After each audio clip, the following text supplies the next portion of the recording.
Hello everyone and welcome back to Factorio Space Exploration playthrough. Today we are gonna resume our material science build, which I think is gonna be the easiest of four.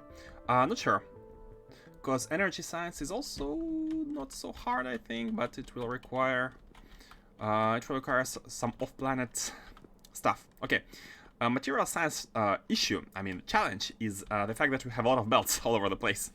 And aside from that, the build itself should be pretty straightforward.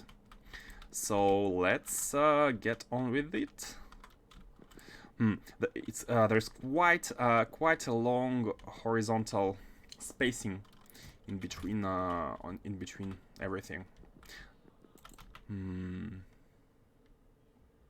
But it's fine. Like, look at how many train stations are gonna be required, and maybe we need to increase some of them. So it's fine if we have like same way as above, like stuff on the left and on the right hand of this very wide vertical space. Okay, let me grab scaffolding, and let's proceed. So first things first. Let's build the. I kind of feel like I want to go after the pole, and I haven't even finished what I wanted to say. Let's begin with the catalogs. Yeah, hooray! I have found the word. The catalogs. I need to get a bit back into this. Okay, how did we do with this one? Which ones were first? Level 4 was the first one. Let's see here. Level 4. We need 14 of level 4s. 14 level 4s. Let's go. Where are they? Here. 14 level 4s. Oh, you know what? We can we can even copy. I think it's the same numbers everywhere. Yeah. So we can very simply copy here and be good. Copy with the tiles. Something like this, yeah. I don't see why not.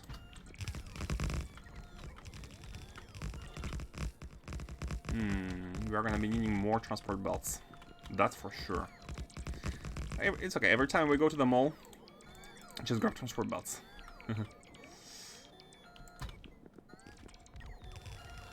There's like one hole. Has it been fixed? And there's a hole here as well. Okay, this has been fixed, so let's finish building. Okay, and we just need to change the recipe. So these ones we can't even set them yet, but this ones is the tier 3. Bam.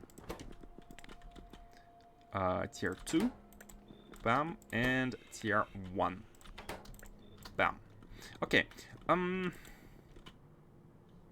Yeah, they need power. Let me give them what they want. How to organize this? I'm thinking.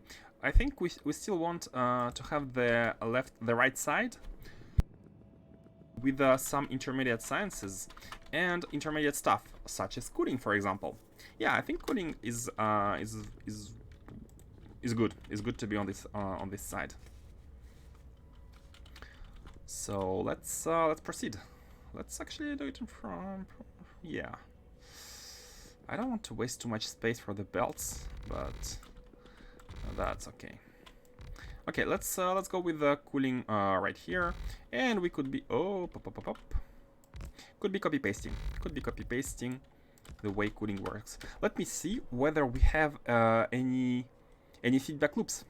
So we only use cold thermofluid, super cold thermofluid, cold and super cool, and there is never a mention of this one, of cool one. There is never an input of cool one which is required, and there is never a byproduct of cool one. So the cooling is very straightforward.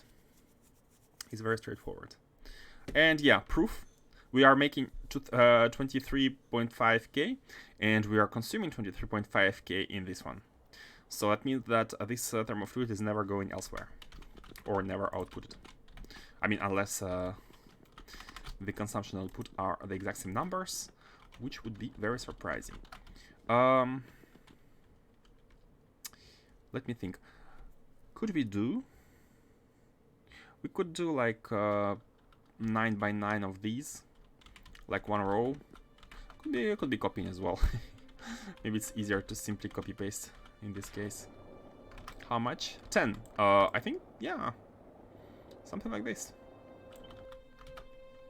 Something like this. Okay, before we do this, let's make sure that we don't have any like collision with this lane. So the idea is that we are gonna be pumping in the hot thermal fluid. And by the way, the hot is also gonna be coming from the left-hand side. So the normal feedback loop of the hot one is from here, and let's put here the fresh one.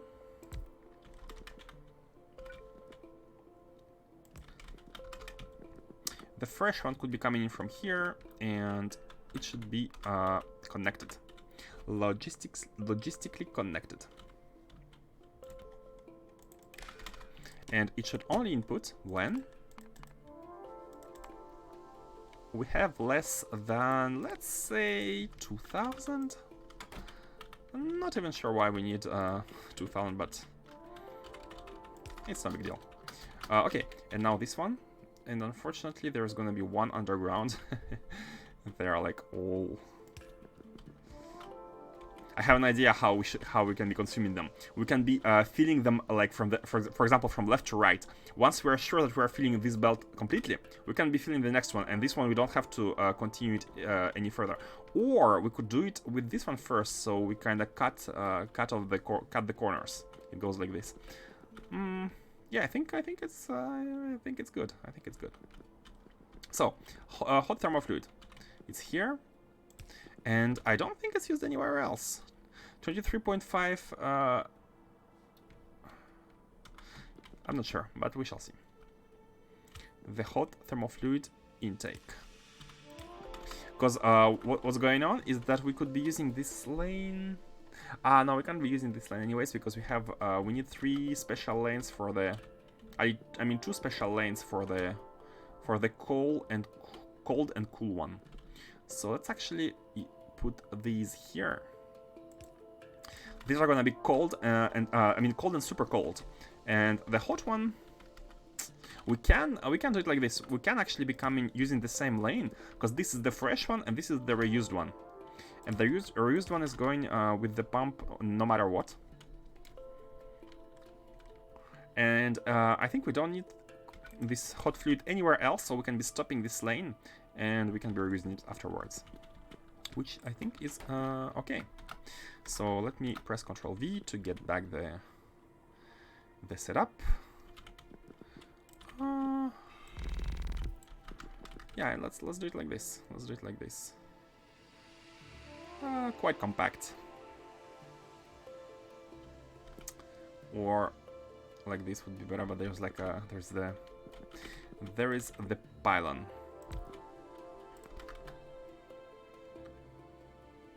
Ah, it's fine. This is good enough. Don't we have the buildings? Let me grab them. These and these. Yes, fly robots. Let's also clean these and clean below. Okay. These are done. Now we need to connect them. So on purpose I have used 3 tile spacing so that we could connect these. And why are you not working? Oh, because we don't have the. They are blue. The ghosts are blue, and this was a mystery last stream. Also, we noticed that the ghosts are blue, and no one knew why. And I think that some people have also noticed that ghosts are blue for some reason. And some people said that they had the red ones. So I really am not sure. 10 of these. Okay. Now we could do a direct insertion. So we have 1.7 machines of these and 1 of these. And the thing is, the ratio is actually 1 to 1. the ratio is so 1-to-1 that we don't even need to be like too careful. We could optimize. And the optimization I'm talking about, like we need, look at how we need, we actually need a bit more than one machine.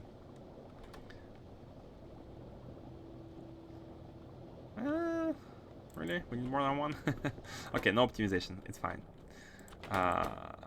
So, you are gonna be cooling to this one first, and then you are gonna be cooling to this one second. Okay. So yeah, the idea is that we use this fluid, this one, in both. How many spaces does that make? 5 spaces. So I think if we use 7 by 7 here, it's gonna be good. If you do this, oh, they require 2 spacings. I mean, we could be using 2 spacings like this. So this fluid is gonna be at the same time used here and at the same time used in the factory. Now let's connect the cryo mess cryo mess here, and I think we have a cryo belt. Everything is organized here for once. I have started with not the factories but the items, at least the lanes, and I do admit that I like this idea. I like the idea of having planned out which item goes, and this makes it more easier to organize. You know, like, who would have known that pre-thinking and pre-planning is helping out in the long run? Who would have thought? Who would have thought? Okay, the cryo is here. Now we just need to connect the cool one. Oh, and this is a bit weird. I have copied that one, but yeah, these are a bit weird. There are 2 of them which are pointing towards the bottom. So which one of them? Oh, this one. Okay, so we can connect them. We can combine them. We can combine them, no problem. Let's do like this, and here as well, and here we can turn it here, and no, let me move these a bit more towards the right.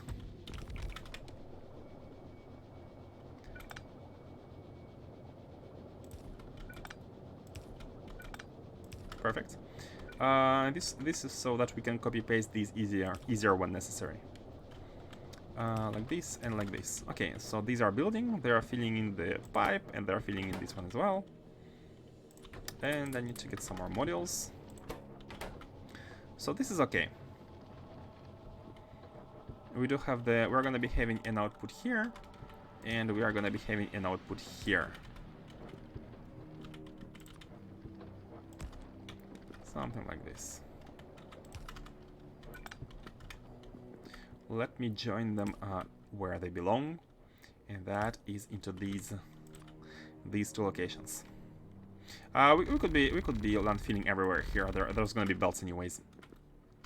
So this one is coming into here, and let's have the short one here, and let's have the short one, the cold one here, and the cool one can be here. Okay, good. We have the lanes for the thermal fluid. No need for pumps here. No need for pumps. Pumps are only necessary when we want to make sure the liquid is moving one way, but here they can be... Oh, of course, I had forgotten the evacuation of hot thermal fluid. I like to do it like this. Like this one. Oh, actually 3 by 3. It's gonna look to the bottom and to the left and right. And we can take it from the right. And we can put it back. Here, yeah, there's like this input and this input. It doesn't really matter. Like this. Get back in. Okay, perfect. So these are all full. Okay, good. Next, let's prepare. So yeah, one small little issue is that we're gonna be having a lot of intermediate products, such as storage tanks, locomotives, various scaffoldings, platings. But these, or even like firearm magazines, for these I think it's gonna be better to build them right in front. Grounded? What does it mean that it's grounded? There's also a space manufacturer which is grounded. Did they misbehave or something?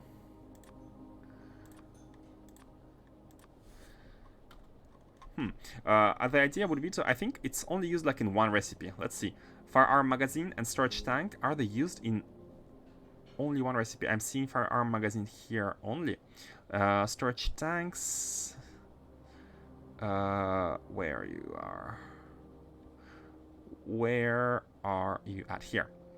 Again, I'm only seeing one unless I'm blind, which could be very well possible.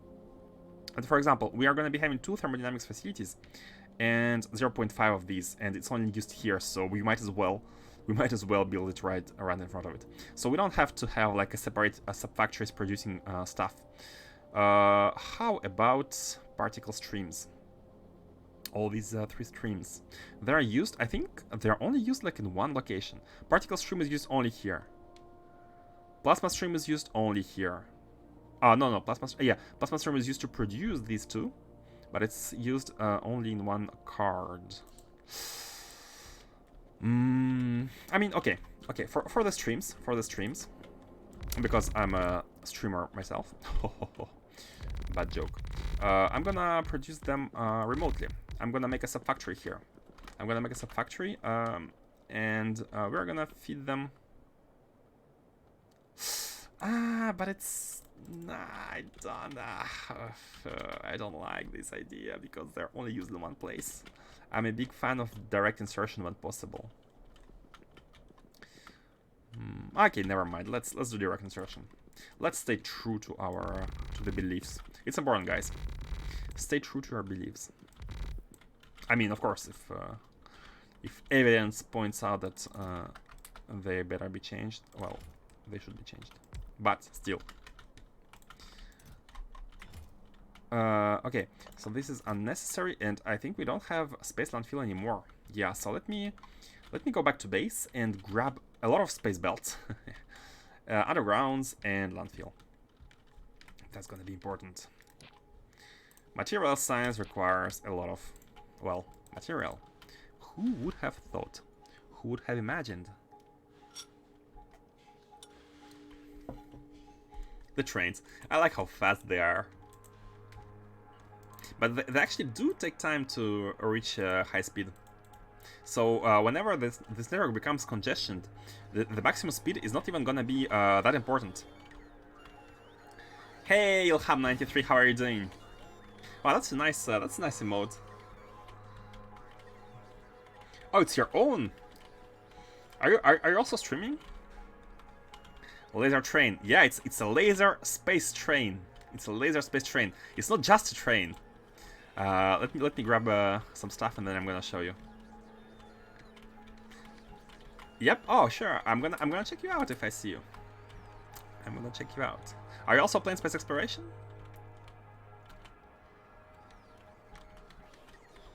I think I had some more there. Not sure. And we have undergrounds here. Okay. And the landfill. Okay. Going back to work. Video stream SC on and off. Really? How many times I tried to like at the end of my streams I always read people, and I have never seen your name pop up. Maybe it's about the problem is about the timing. Maybe you're streaming during some other hours. Yeah, my streaming schedule is a bit weird because I'm living I'm living in a very far part of the world. Are you in Europe? Nope, I'm in Japan. I'm located in Japan. That's why my stream schedule is very weird for Europeans and Americans both. But I think some people have found, like, we have regulars here who I do believe are okay with this schedule. So we're completely opposite sides of the world. Yeah, that's why we have hard time. Like I have never seen you. I haven't even seen you stream. I think that's how different times are. Maybe if I check you out on the morning.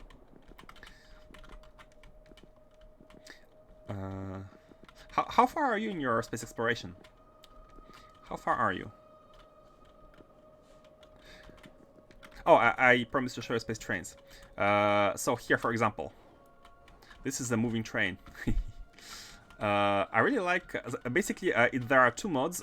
First mod is I don't remember the name. There's a mod which auto-colors the train based on the contents of the wagon, and the second mod which creates a trail based on the color of the locomotive. That's why you can see locomotives. This mod is called SC Space Trains. You can see on the right. It adds new trains to the game, which are I really like the way they look. They look very in the same palette as as the rails and stuff. So I really like how they look. But they're also a bit faster. They accelerate a bit faster. But they have very special processing of their fuel, which are power packs, which you need to charge, recycle, etc., etc. I'm in Canada Eastern Time and stream during evenings, so that would probably be early morning for you. Ah, yeah, that's why. That's why. Early mornings are the worst for me too. Actually, I wake up at like 12 a.m. Japanese time. 12 p.m. Noon, basically. And yeah, I have gotten K2 and spaceship victories. Oh, so you're an expert. You're an expert. Those look so cool. I'm definitely downloading that. Yeah, I do recommend giving it a try. Like, they are better than vanilla trains. However, I think by default cargo trains have more slots in them, but there's an option in the menu, on the mod menu, that you can set the cargo size to vanilla settings. I did that because I don't want to mess with the my established network stuff. So yeah. I wouldn't go as far as saying I'm an expert. My playthrough involved a lot of spaghetti. Oh, don't you worry. I have a lot of spaghetti myself. We love spaghetti. Not only we love it, we also can do without it sometimes. It's really hard. It's really hard to do without it.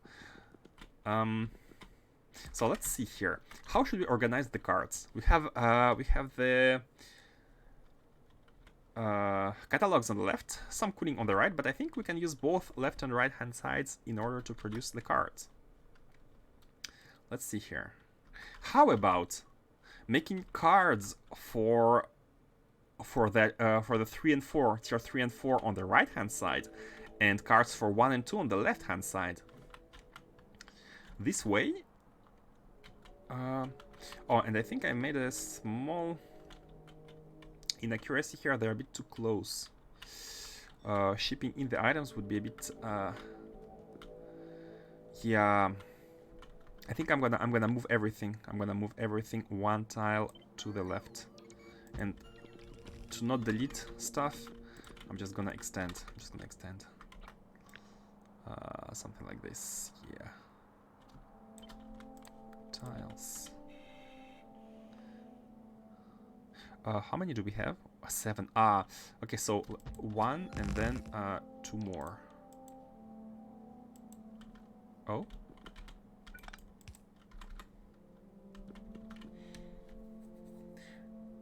Now I'm thinking about setting a new star system using everything I've learned. Settling a new star system. What are the names of mods again? Is it space? It's called SC Space Trains. I think it's a pretty recent mod, so not many people have heard about it. SC Space Trains, but I really like not only the fact that they look good, but also the fact that they have this interesting charging setup to do. You have to make a special charging setup for these. So how many did we? So 6, was it 6? 7. We need 7. We have 8, so I need to make 1 and then delete 1. Oh, that's a mistake. Hold on. So this and this. Found it? Sure. You're welcome. The charging is really interesting. It's kind of a challenge in itself. So 9, and then we can delete 2 here. I have enjoyed setting it up. So here we have 11, so we need to place 2 more and then delete. I think this is gonna be good. So let's see here. Take you, do like this, and then like this. Oh, hold on. Why the beacon is so poorly placed?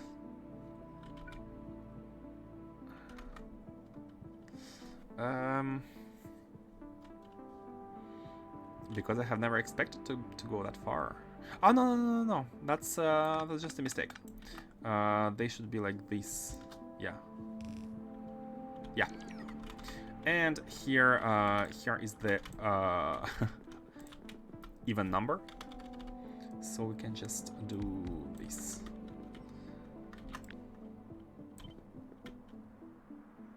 Okay. And we can delete these. Trim. Does that include the lights under them too? No, the lights are 2 separate mods. Can I find them?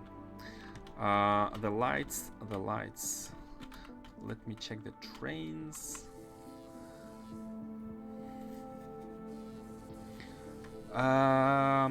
It's not written. You can type !mods, and it's gonna give you a link to my mod list, and maybe you can find them. Let me check. Hey Revan, how are you doing today? Nice to see you.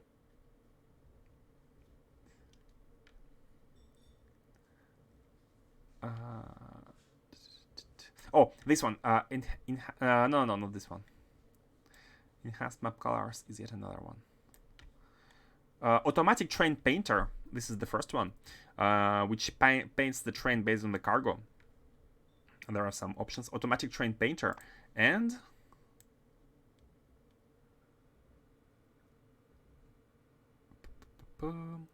train trails. These two. Automatic train painter and train trails.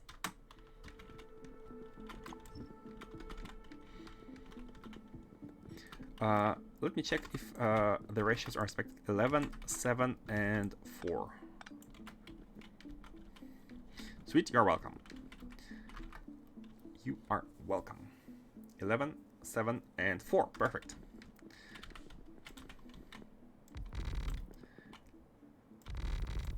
Let's proceed. Let's proceed with tier 1 first here. So tier 1, what do they need? They tier 1 cards. Well, 14 thermodynamics and 14 mechanical ones.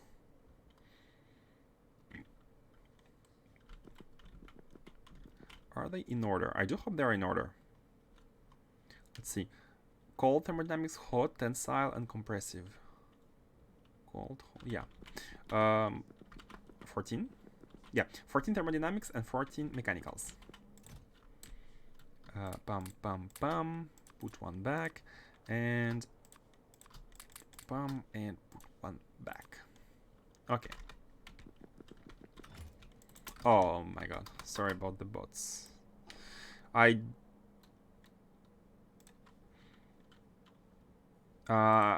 not a big streamer, so I didn't bother with disabling links. I think it's way more convenient when people can paste links whenever they want. But bots also try to take advantage of that.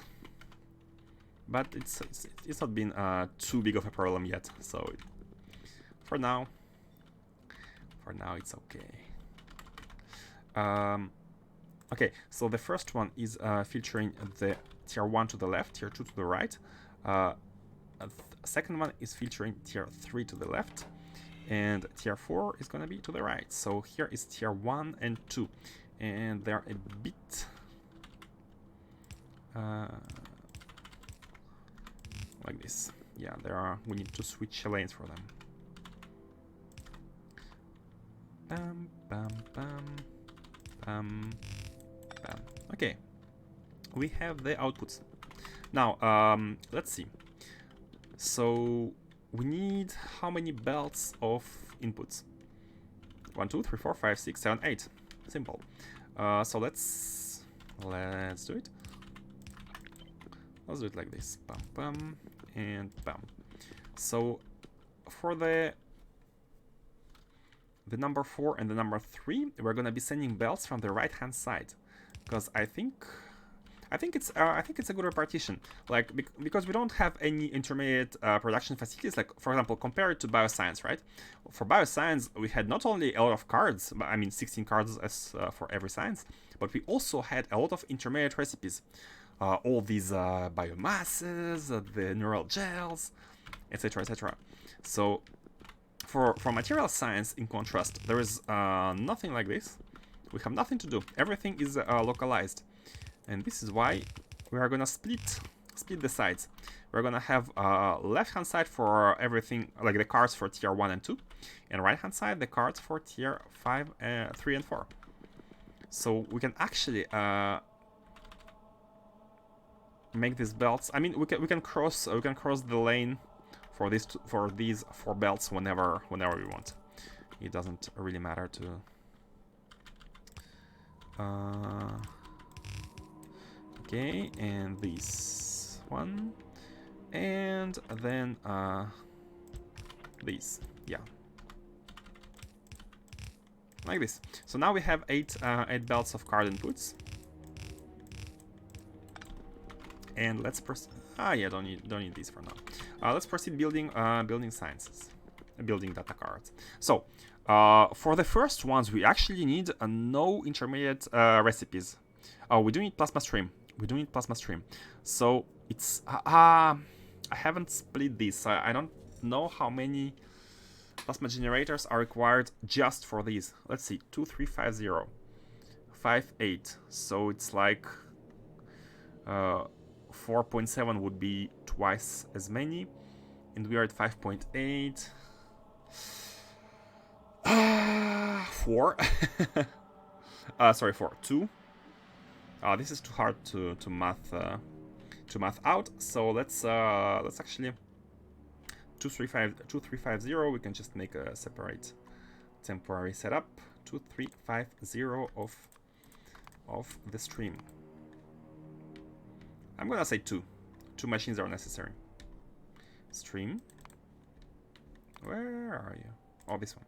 2350 per minute, and it requires 2.01 machine. Seriously? Okay, better safe than sorry. Let's go with 3. But this is where one localized stream would be better. I think it's gonna be better.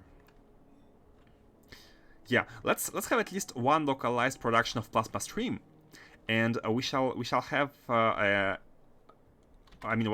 one separate location for plasma stream, and we can have a localized direct, almost direct input of other streams, because these literally are only used in like one location, one here and one here.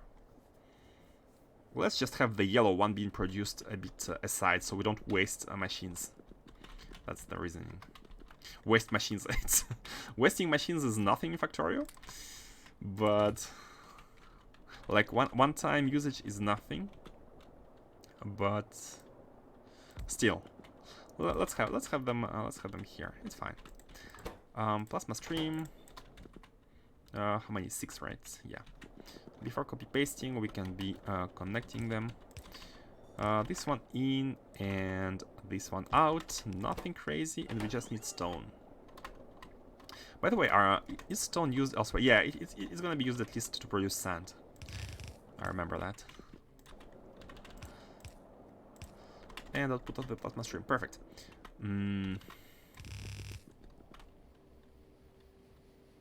Is it easier to do undergrounds for these, or is it easier to do undergrounds for these?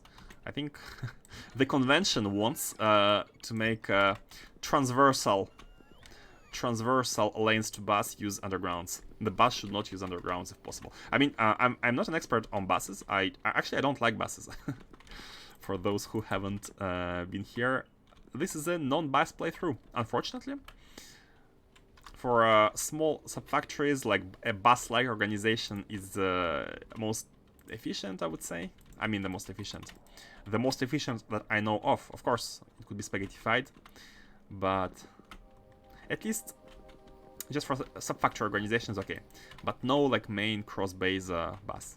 That's the idea. Where is the stone? Stone. Here.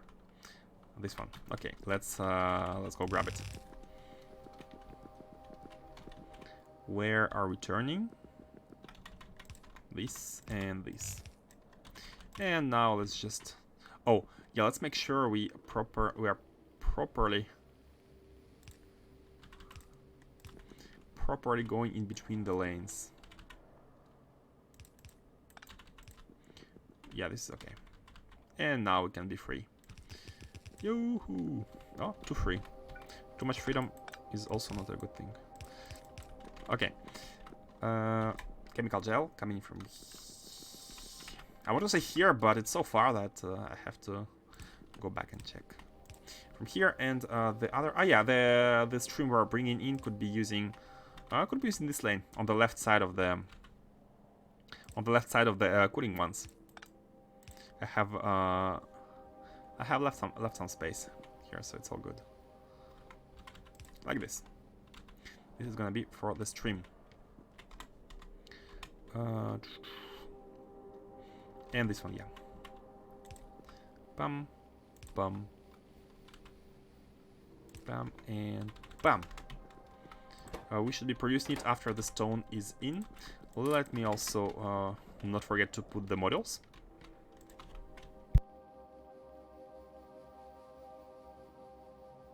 Do we have more modules?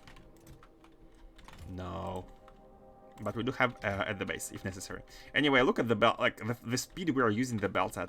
It's this is gonna be very belt heavy. And if we were, if there was no belt optimizations done, if we were at like 1.6, I would have not used this setup. But I do know that this is pretty efficient, as long as you don't split. One belt is like one pseudo entity. Yeah, all we need to do here is now place the buildings. I'm seeing if there is any other intermediate resource which is going to be needed, and the answer is no. Let's see here. How much material testing packs? 1880 plus 940. 2820. 2820 is like one and something of a belt. First testing packs use one and a little bit of a second belt. So this is really nice because we can be finishing using one belt completely of the material testing packs. We have 3 of these, and we can be drawing a little bit from the second one. Okay, let's build. So, how should we organize them? I think it's let's organize them by their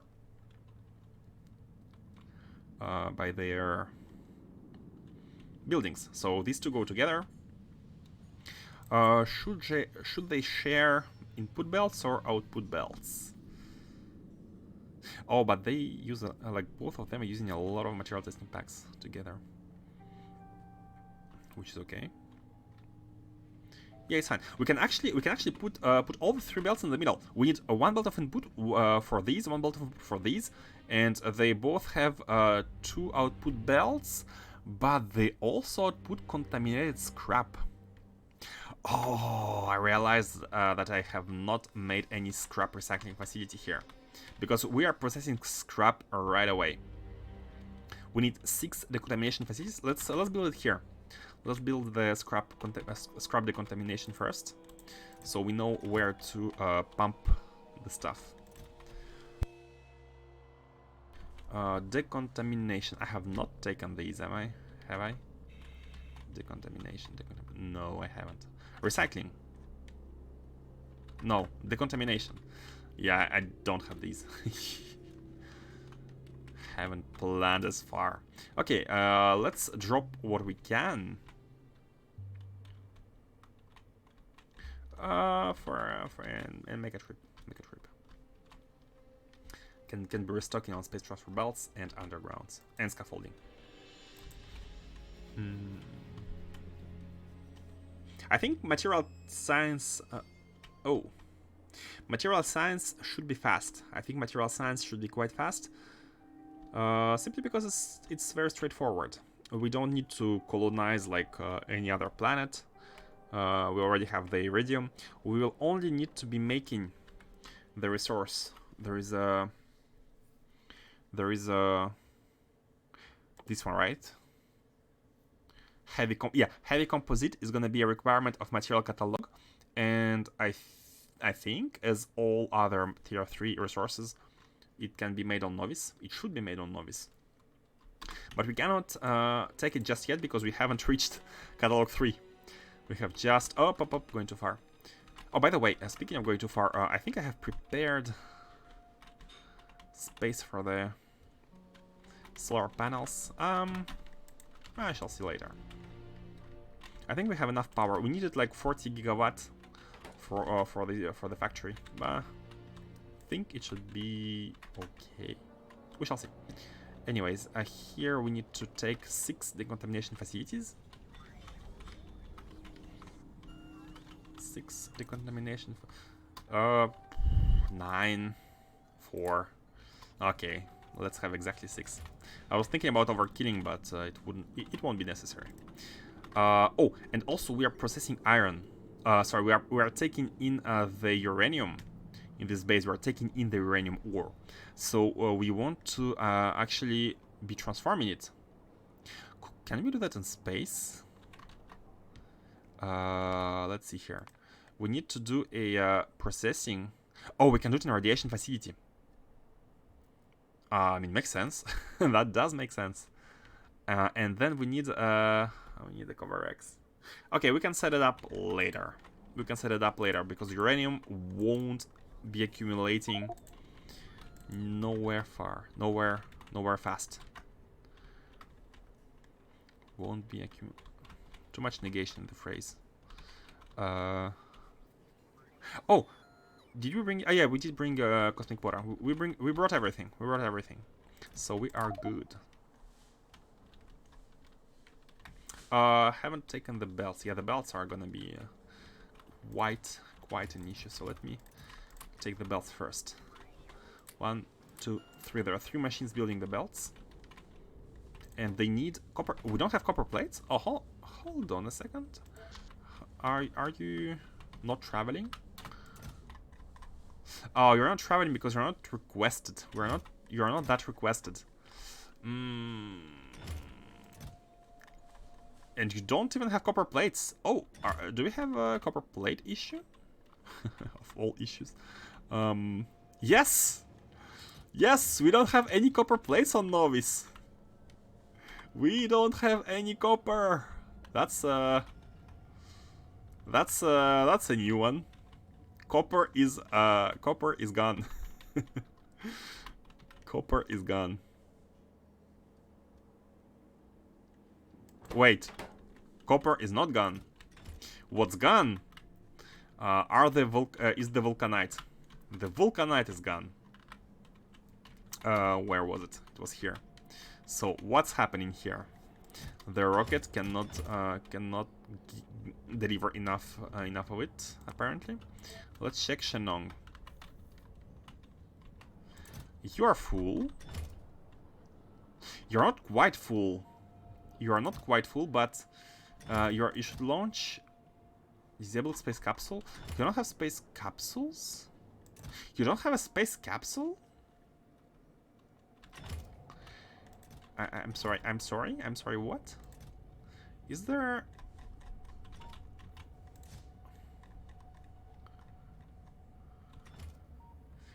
Is there a capsule somewhere? And if not, why not? Where did the capsule go? Did it crash and it like...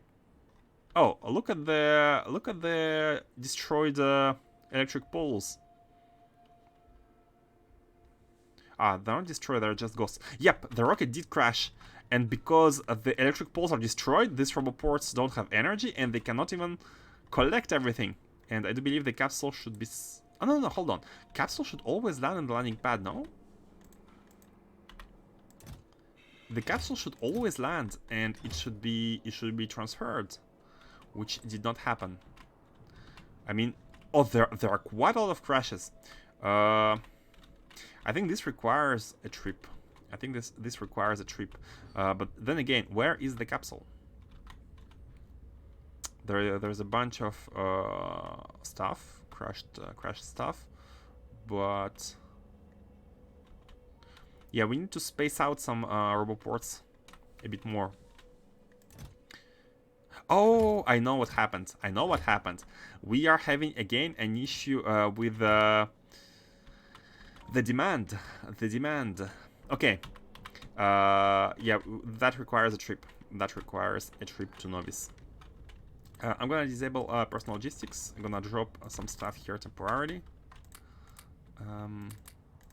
Okay, so basically what happened is that there was an initial problem in all of my setups of all outposts, but I have fixed it for some of them, but not for all, because I have been too lazy. And basically what happens is that Novice actually tries to determine what the outpost needs. Novice tries to see what data it receives, how much stuff the outposts have, for example, in terms of rocket fuel, in terms of ammunition, and based on that data, it inserts into the rocket the missing parts. But here's the problem. When power is out, even for a split second, the transmitter doesn't work.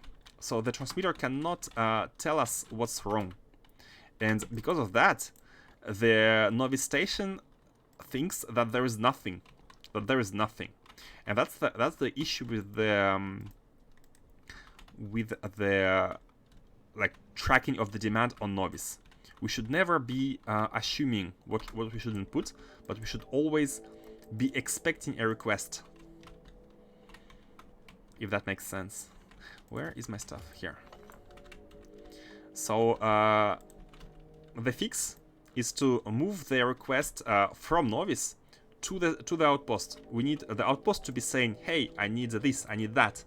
So whenever the power goes offline, whenever there's a blackout, there is no data and there's no demand, as opposed to there is no information about what it has, so we need to insert. So where? Oh, it's above. And this is the fix that I have been doing on other outposts, but never had the opportunity to get back to Vulcanite one. It should be here. So we will go there and fix it. Basically, my thinking was, whenever the problem arises, we shall fix it. And so it's happening. It has a reason and it should be fixed. Okay, so yeah, okay, let's be going. Yeah, see how it inserted all the rocket fuel? Because it thinks it thinks Novice needs it. You can see on the right hand side here in green, these are the numbers of what the outpost possesses as resources. It has 1.7k of meteor defense ammunition. It has 500 of fuel. And the input conditions is whenever it's negative, whenever the ammunition is negative, whenever the fuel is negative. But this happened because we didn't receive this information temporarily. Because everything is using solar panels, and I didn't overkill the energy production. There was this issue. Why are you still hold on, why are you still inputting the fuel? Hold on, you should be only inputting when it's negative.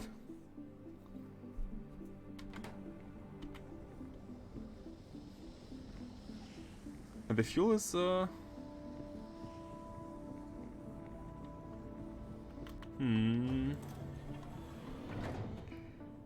it's weird.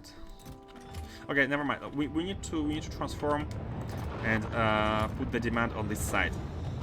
So constant combinator and we want to have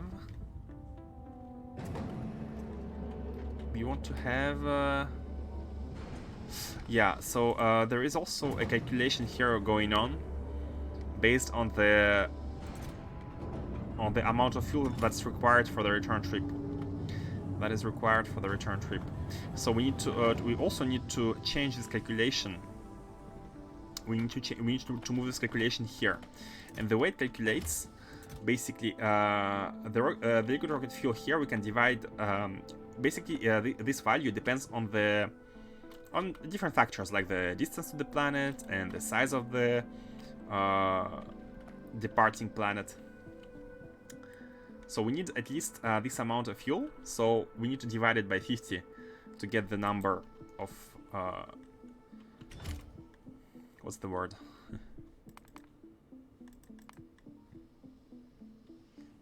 Rocket fuel. It's I wanted to check whether it's it's 50. So we need to divide this one by 50, and then divide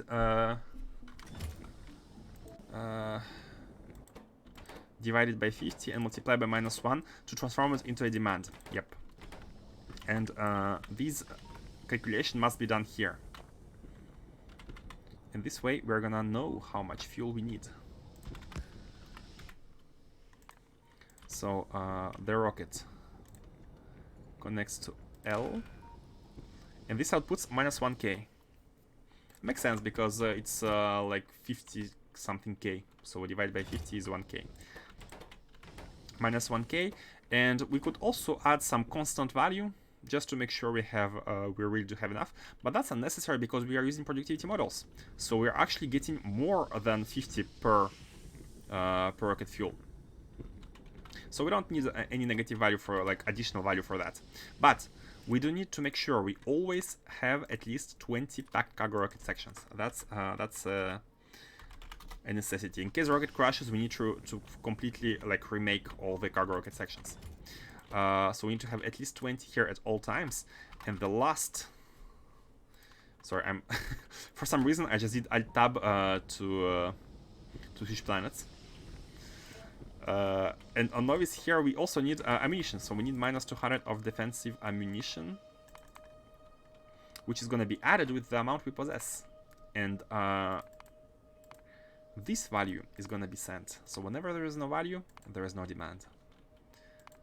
Ammunition -200. Okay, this is the combinator which gives off the signal. So let's already turn off the combinator here. Let's turn this one off and connect the wires.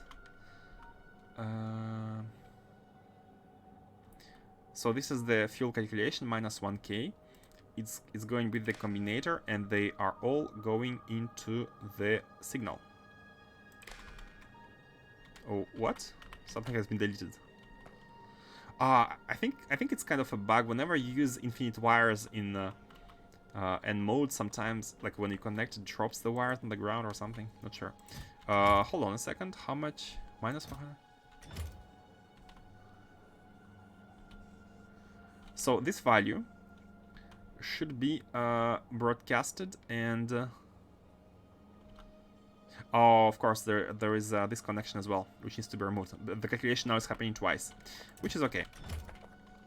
So this is why you can see all these chests, and we need to add yet another one just to be able to evacuate the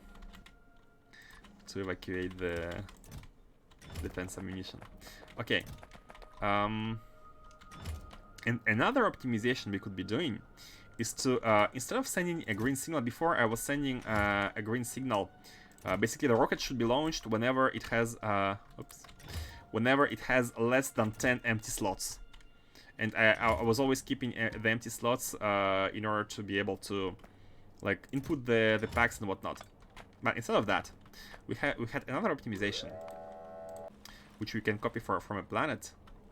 And this optimization, it's a bit more complex, but not complicated. And what it does, it tries to determine a white signal when the inserters could be inserting the cargo. And the cargo should be inserted when the white signal is above 0.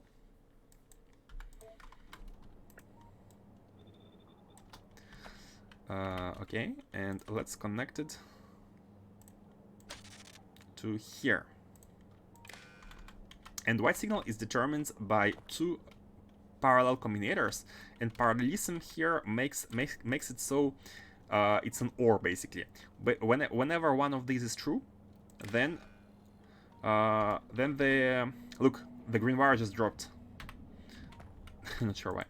Whenever this is true, the cargo is working. And the true condition is whenever the rocket is ready, it's a special cargo rocket signal. It's true when it's 100 of 100 rocket sections and 1 out of 1 capsules.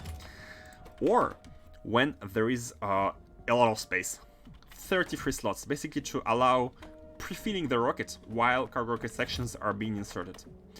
And when these conditions both are verified, basically we can fill the rocket up to full, and then we can say launch on cargo full.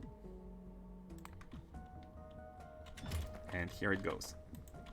Now, last fixes is gonna be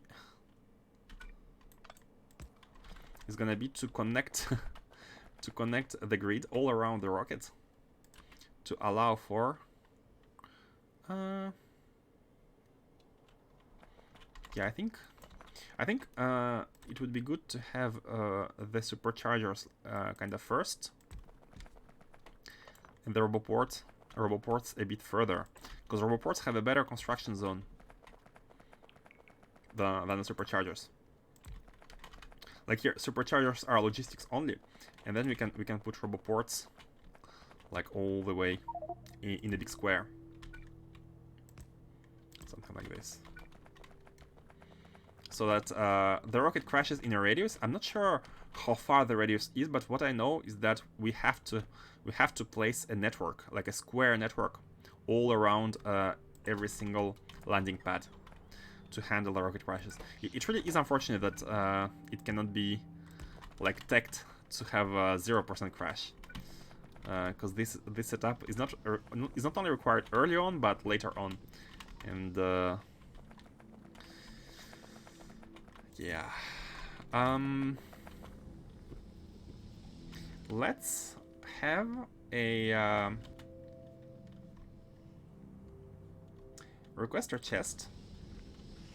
Let's have 2 requester chests.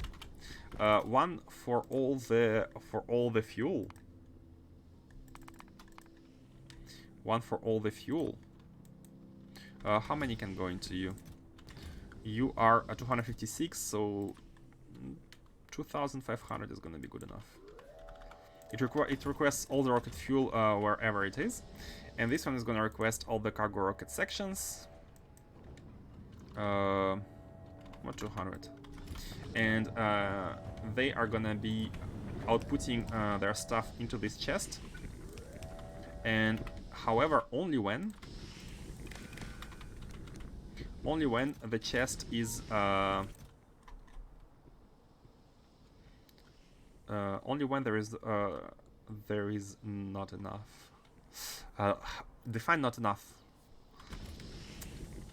because you can see now this chest is completely full. So what's the idea here?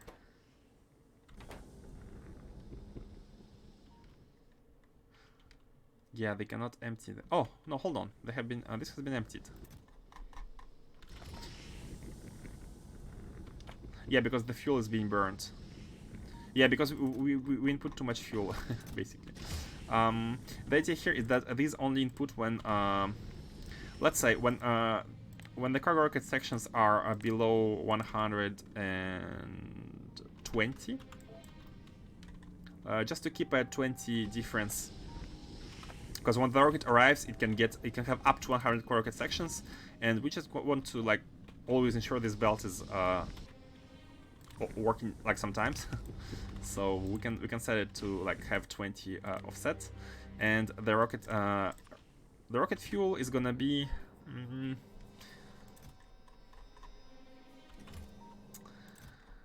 I want to say 2,000, 2,500. We must not overkill this chest. 2,500. So that meaning that for now it's not gonna be working. Oh, it is working.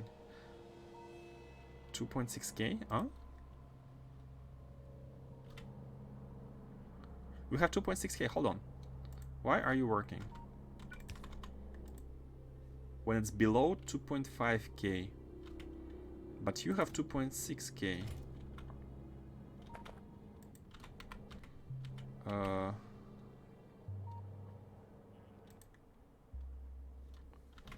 Oh, it must not be a green wire because it oops, it gets confused with everything else in the network. Let's use a red wire. Okay, so now we can mark these as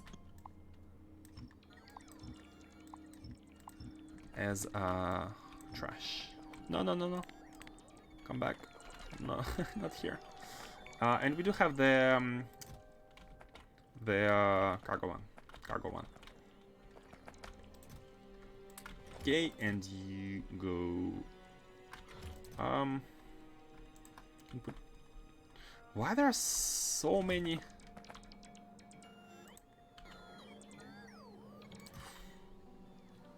Wow, there are so many. Well, where does the fuel come from? Hold on. 2.8k, yeah. Where does the fuel come from? I wanted to take these ones, but not sure where the fuel. Oh, the fuel comes in from here. Oh, okay. We can disable these. This was a chest to do the exactly the same thing, but we needed these caps, and the cap needs to be. This one depends on the fuel. And this one depends on the rocket section, so we cannot be using one combined requester chest. That's the idea behind having two of them. Okay, now we had evacuated these, and we have hopefully dealt with. Oops. I'm gonna take these from here and put these. And these can go back here. Okay. But we don't have space at all for when a new rocket comes in. Is there too much stuff? 3.2k fuel. Yeah, let's get some fuel out of here. 2.5, yeah. 145. There are so many cargo rocket sections packed. So many cargo rocket sections packed. Hopefully this one sees that there's a lot of them. And let's have a let's have a third small chest just for the just for the cargo rocket sections packed. Just make sure that packed cargo rocket sections are below 25, and then input it.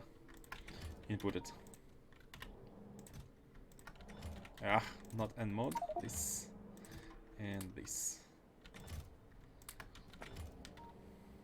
Yeah.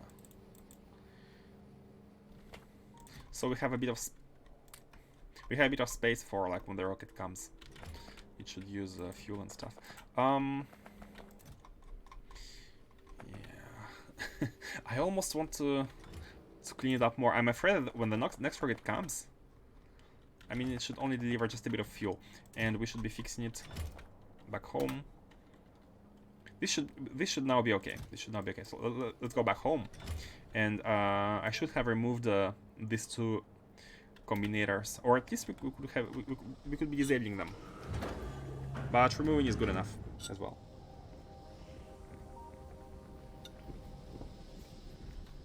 And then back to material science. It has been a...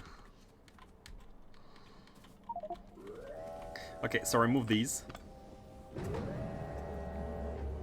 And we do have a green wire. Why are you inserting rocket fuel? Oh, we didn't connect the... We did not connect these. Hold on a second. Hold on a second. Okay, stop.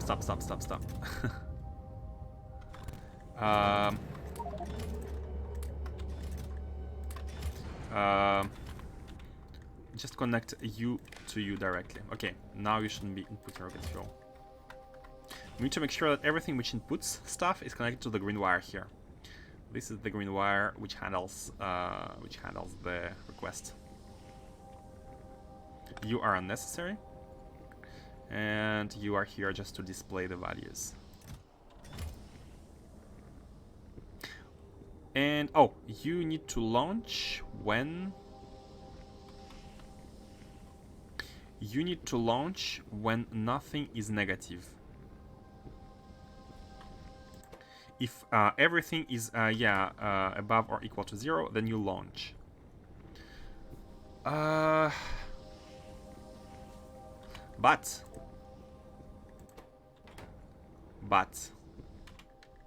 there is a small man. I'm already thinking about the next optimization, which maybe needs to. I think this has been done. Basically, we need to handle the case when we have no signal. When we have no signal, we should not launch because we don't know. Maybe there is still some things that we need to load. So we should not launch when we don't receive any signal. So we need to have a special signal. Let's go back to Shenong and set a special signal here, which is gonna be, I don't know, something which is not used, like check mark. And let's say the check mark is 2. I'm gonna explain in a second. The check mark is 2, so we are sending check mark 2. And let's have a signal here which says check mark -1, which says check mark -1. So that means that whenever, and let's connect it with the green wire, that means that whenever we have no signal, the value is -1. But whenever we have a signal, the value is 1. And because they add -1 plus 2. And this is gonna let us know that the signal is coming in. Look at these green wires. Why are there green wires on the ground? There's a mod that lets you add more wire colors if needed. Oh, actually, I think it's more fun to try to determine like the way to do everything with vanilla mods. And technically there's no need for more than two wires, because you could always like isolate a signal. You could always isolate it. 2 wires technically are enough to do whatever. You could always isolate it and perform any operations. If you need like it would be useful in some cases, but there's always a way to do with only 2 wires. So yeah. I think this is a nice solution. This is -1, and the green signal is when everything is positive, and we are receiving 2 check marks from there when we have the signal. So we're sure the rocket is not launching when it's negative. Okay, and Shenong is done. Shenong is done. Everything here has been properly sent into their chests, respective chests. This chest, like buffer chest, is empty. It has space, I mean, and we are putting nothing in the silo, and this Shenong outpost is officially done. Man, like it's almost like this single rocket automation. It's so much harder than anything needed in vanilla Factorio. There are so many things to be aware of and so many issues to handle that you cannot really know about them before you experience them.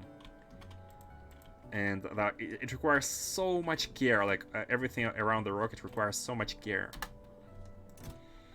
That's let me drop some stuff here. All the novice stuff, basically. Yeah, I have been dropping like the buildings which we cannot be using, and I think that's okay. Yeah, let's go.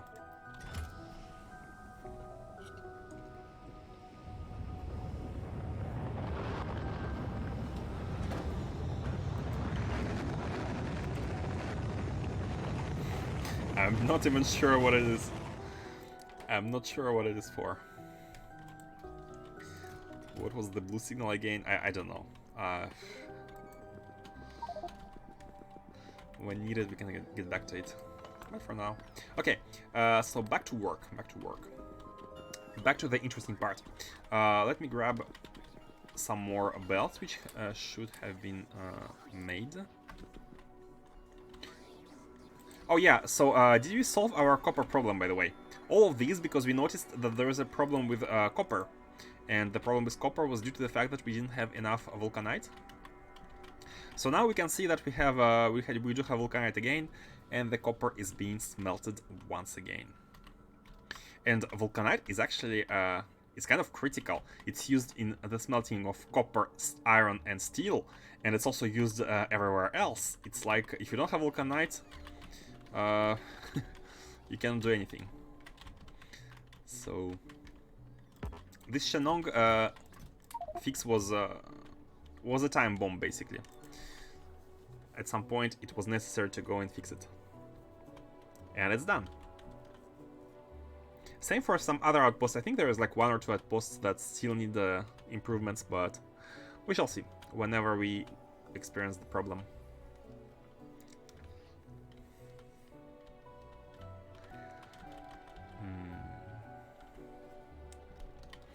Okay.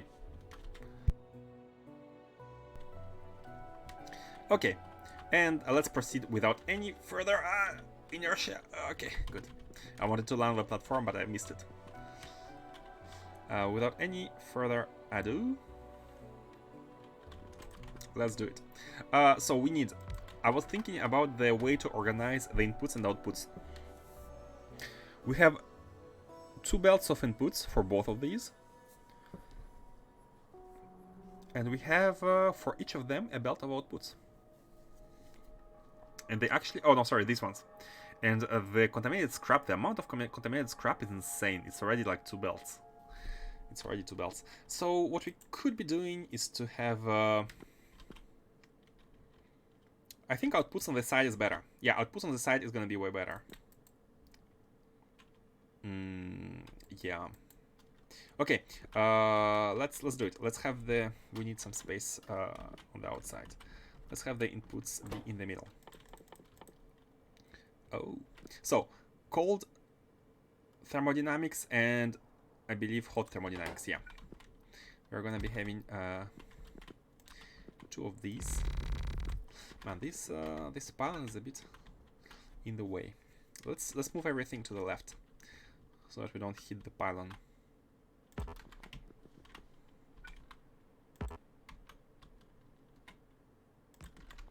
I like my grid.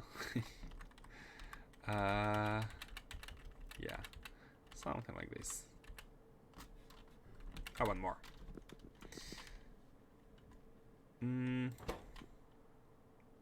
Hot thermodynamics. Cold and hot. Hot requires steam, cold needs cooling. Makes sense. Makes total sense to me. And we can have oh, did I put the... Yeah, okay, there's 1 beacon in between these catalogs, and that's because we have 2 belts of input in the middle. Let's also have a beacon in between these. So one for 4. Yeah, perfect. You can see that the beacon is split into half, like half here and half here, and there's like 1 tile of space, so that 1 beacon can buff 4 of these without having to overlap with the next part, next batch. Let's also try to make them...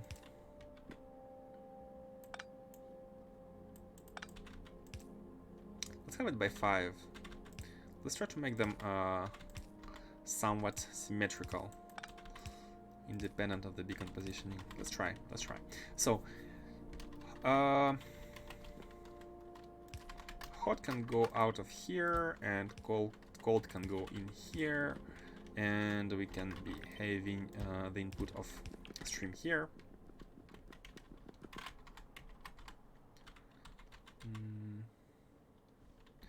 I'd like to have these not overlapping.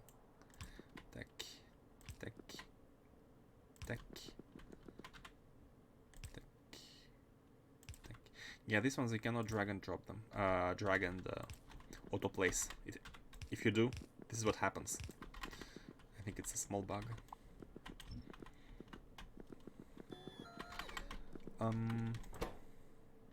And yeah. Oh, I should have taken models. It's fine, we're gonna be needing belts at some point anyways, before we need models. Let's do it like this.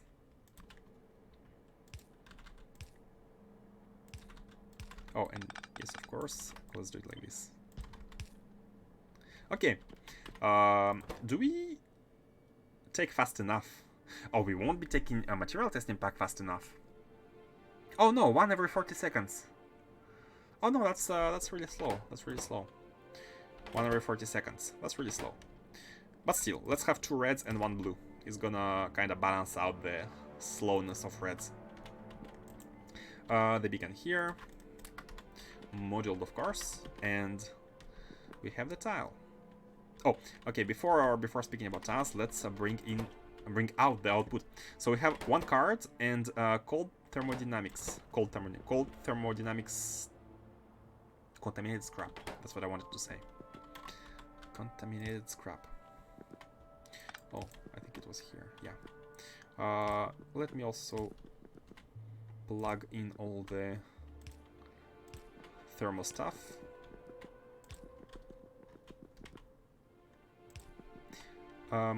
This one was cold, right? Not super cold. Yeah, this one just the cold one.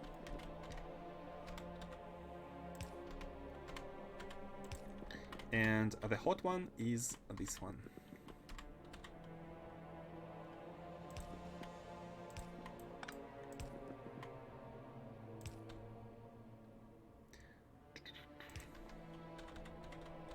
No, 3. Okay. How should we handle the outputs? Unfortunately, this does not fit half a belt. 1.8 is already more than half a belt, so we need at least.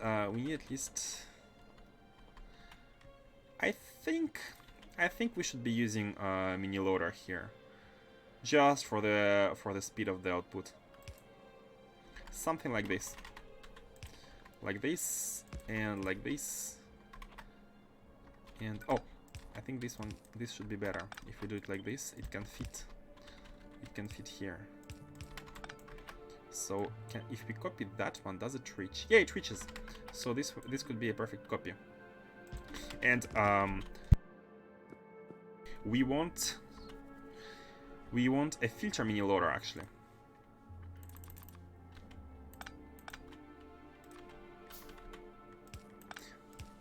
To filter out the contaminated scrap only. I like this design because it makes it allows for a belt to run next to the building, and it outputs on the second row, and it gets back into the first row, closest to the building. And then we can be using card output, which can be done with. Oh, we don't have any feature inserters. That's not good. I mean, we could be using normal features, by the way, normal inserters. I think we are not producing white ones at the mall, which is not very smart. Cold. I mean, everything which is not contaminated scrap is gonna be easy to copy paste for the next factories, and I think we can just do it like this. Very simply, to have 1 belt here, and here is gonna be the exact same thing, and this is why I used blacklist. Like this, but without this. Yep, looking good to me. And we could be merging them. As soon as possible. It doesn't really matter.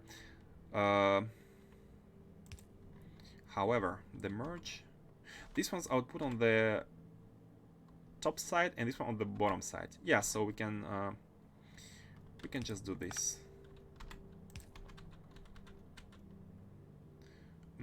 I didn't want to copy from here, but that's okay. Yeah, let's let me move it a bit further, so that it's not copied for the tiling purposes. For the tiling purposes, and we can just do it like this.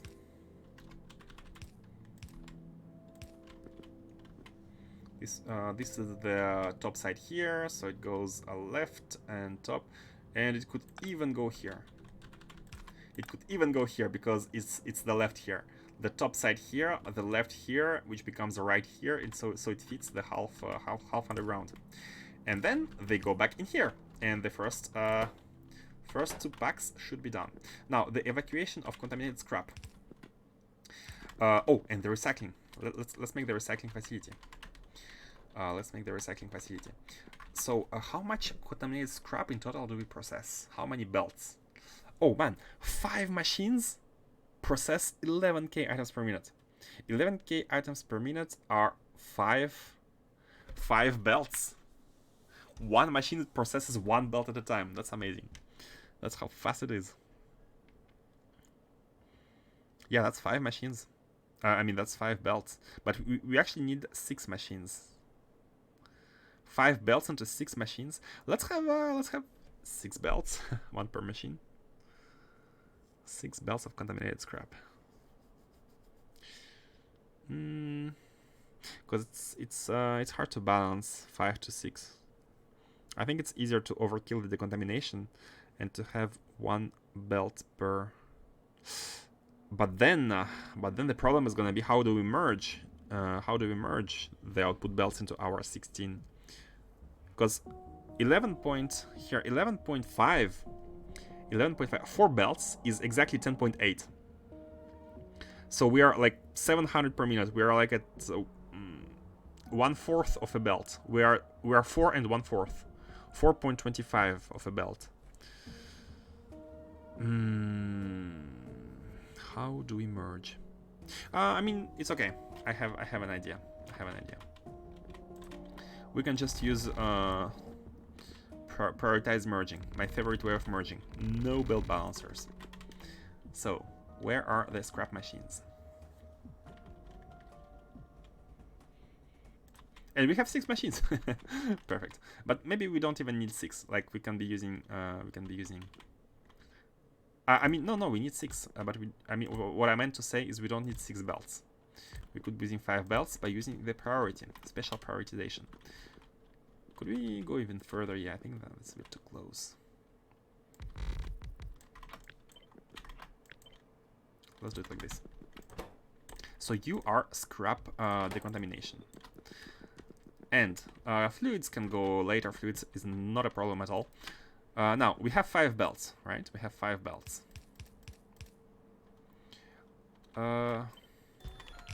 So this one goes. This one can fully. So hold on. Let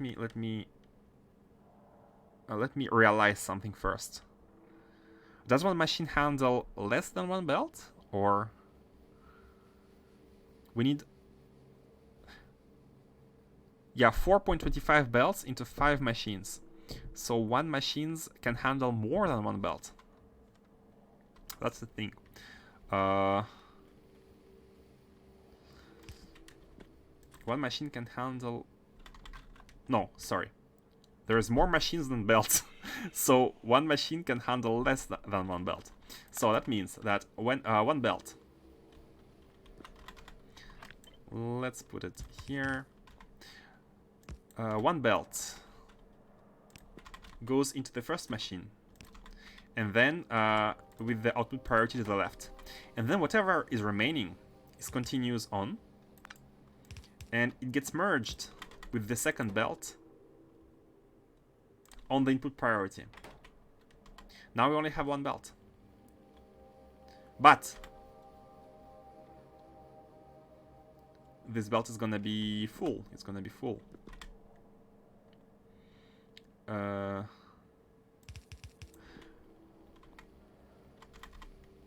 Which is fine if we always make sure that we fill this one first, this one second, etc, etc, etc. Oh, but then hold on a second. If we do this, then here we are almost gonna be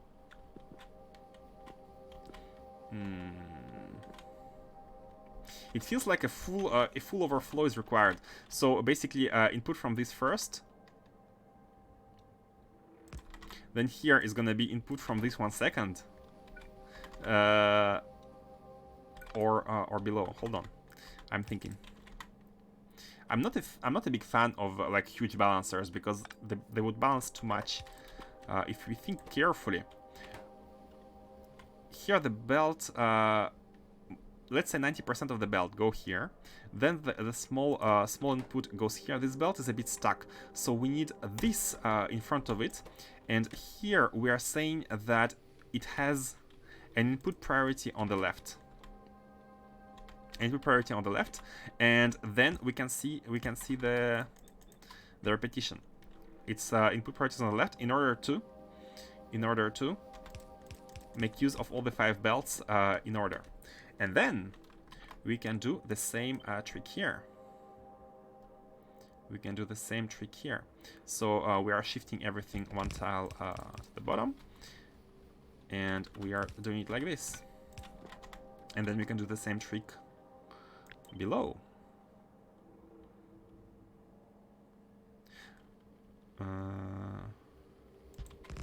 Yeah, like this. It's less heavy. This is less heavy on balancing. Like it's almost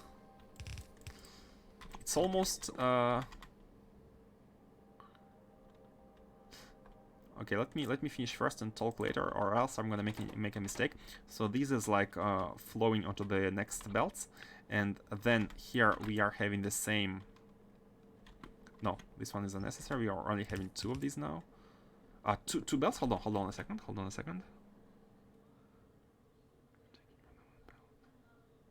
No. We have taken like 90% of one belt, but we still have something. We still have something here to.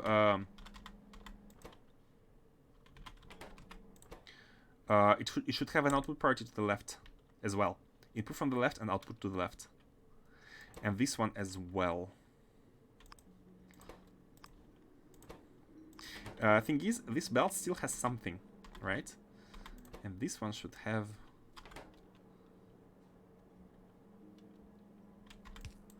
It still has something. And here is where it is gonna get used up completely.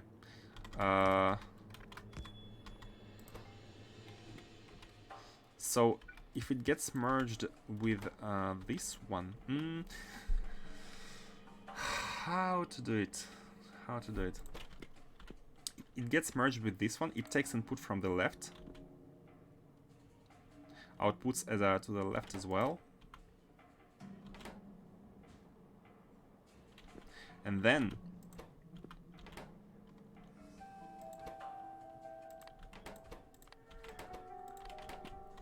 we have 4. Basically, this belt has been completely used up at this point, and the second belt is in. So we only have 4 left. I'm still not seeing a proper tiling. I'm still not seeing, because this is not exactly. Oh, the difference is because here we don't have any small belts. So at this stage, this belt is full again. This belt is full again. No, it's not full again. Because it has taken a chunk from here. It has taken a big chunk from here. So, I mean, I think just to know where to stop, we kind of need to...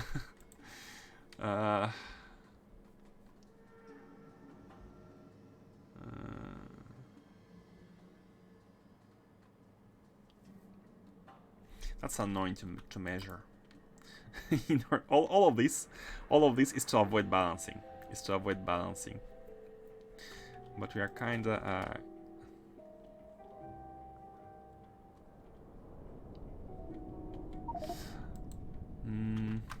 one easier idea one easier idea would be to not have all these to not all have these speeders balancers, but to just input up to a certain value on the belt, and but then again, Now let's finish here. Let's finish here. Okay, so this belt is used completely. This belt is outputting here.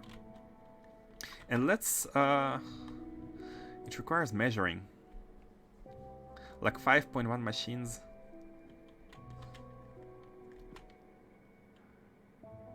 How about overkill the machines so we don't need to measure?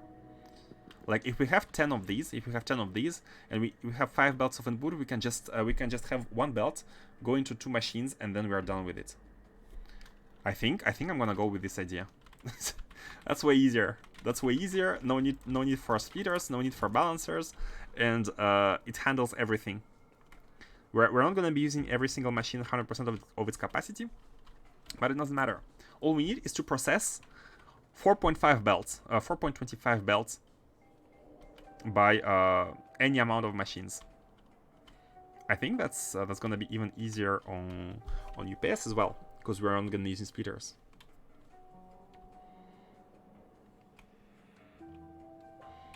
Yeah, I like it. The problem with the previous setup was that, like, okay, we know that we have consumed completely one belt, but then the second belt, like, how much do we have left of the second belt after the second machine? Like, we need to almost determine the common numerator, like, and I would need to open my math lessons for that, and I don't want to do it. Okay, let's grab some belts. I'll always grab belts. And remaining... Oh, and the models as well. We need models. Good enough. Good enough. Okay. So with 10 machines and 5 belts, the common denominator is obvious. So basically one belt goes into 2 machines. And this facilitates a lot how it's done. We know that one machine handles less than one belt, but we don't know how much. But we know that 2 machines can completely handle one belt. One nice thing about in the future, we're going to be having better speed modules. So maybe with better speed modules, one machine is going to be able to handle one belt. But for now, we're going to remove not this.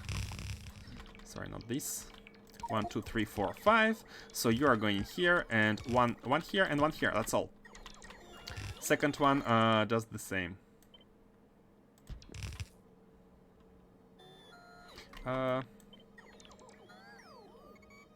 Like this, and then like this, and that's all.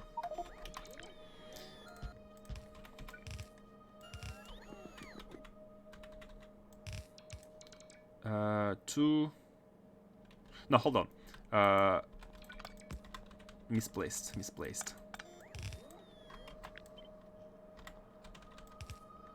They should be one after another.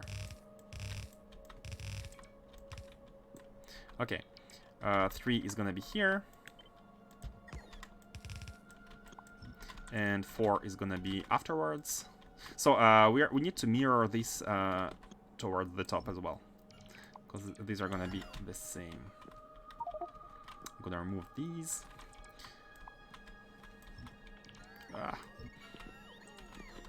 Okay, and we can be...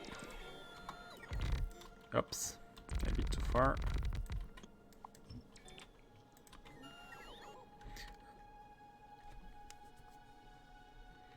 My hand is on minus button here, waiting for the autosave to finish. Like this. This is gonna be the 2 and 2. 10. So these are gonna be here and final here. Way easier, way easier. Small overkill for the sake of our own sanity. Okay, and now the output, and the output is gonna be almost the same. but is it possible to invert? It's kind of possible, but it's not exactly like that. We need to invert the... Oh, can we invert like this as well? Like this as well? Not exactly. Not exactly. So we can keep this, but we need to be changing the side of all of these. Basically like this. Let's change the verticals first. And then the horizontal ones. Oops. No, that's not good. Oh, yeah, let's change these ones as well.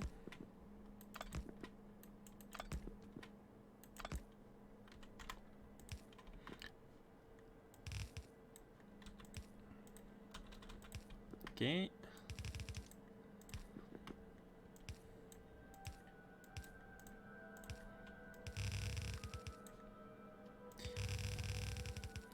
Easy overkill, which facilitates our job a lot, quite a lot. Okay, and I think this is done. I think this is done. And they convert almost 1-to-1, right? Yeah, 1-to-1 scrap. Oh, and we need to filter out the uranium ore.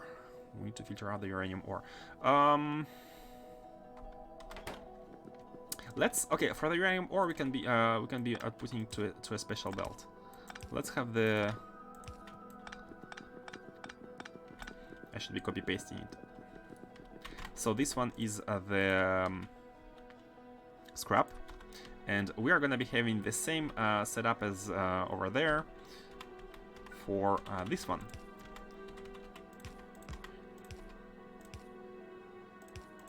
Like this. And this is going to be the uranium ore.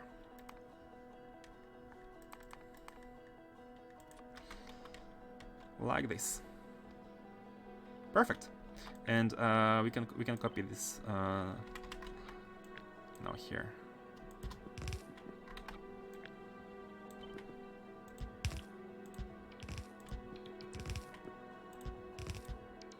Oh, I just realized I'm blocking all the biosludge outputs here, so we need to shift everything here. I was like, okay, it's fine to block them here because we're gonna be using the top one, but because we shifted, let's just move them.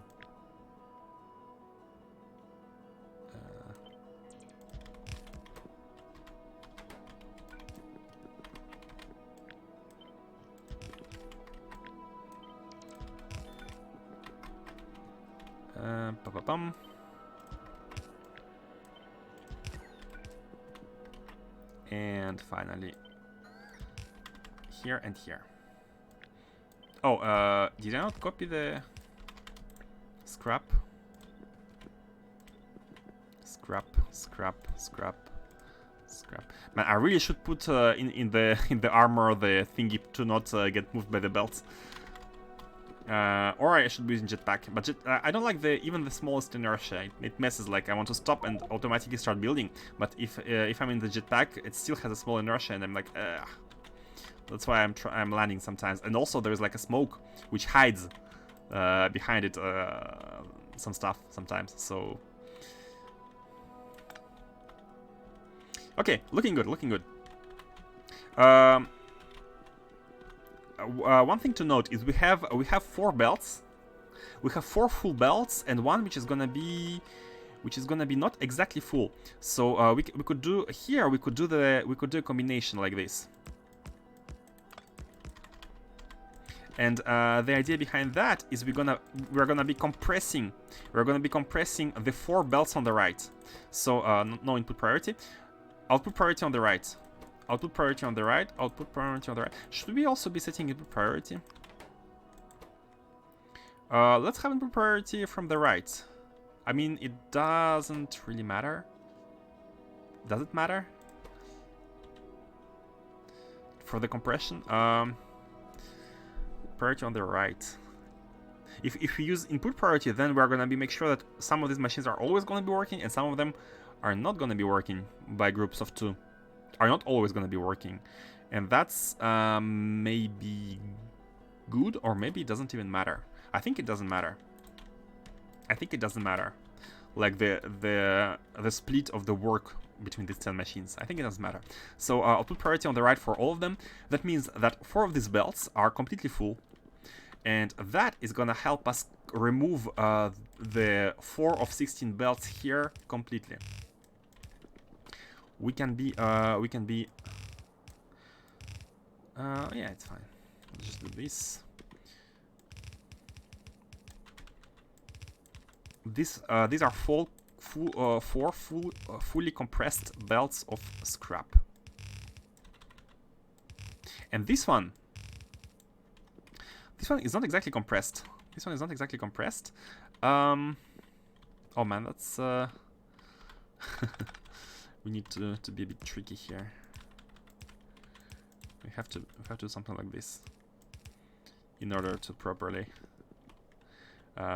input into here. So this one is not compressed, and from the calculations we know that we are filling it by like 0.25%, 25% of fullness.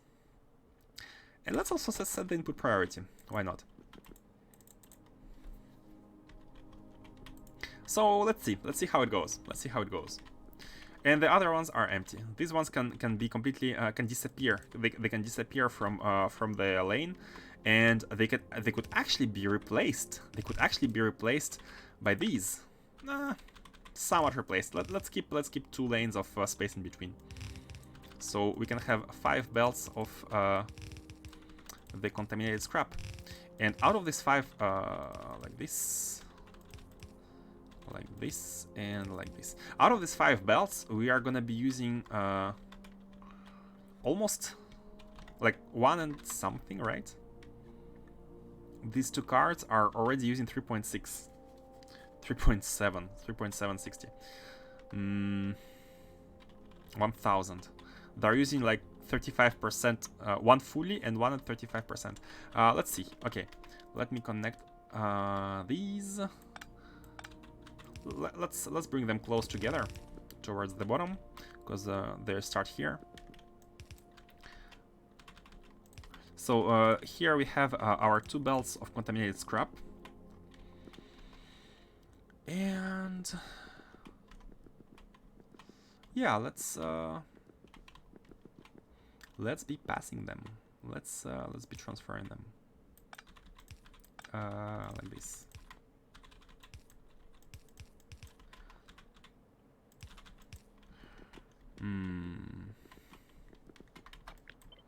Kinda wanna. Oops.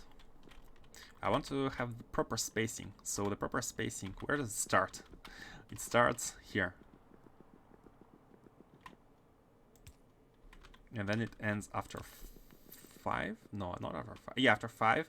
And then 2 more spacing, and then after 2. And then the next one starts here, and then after 5. Okay.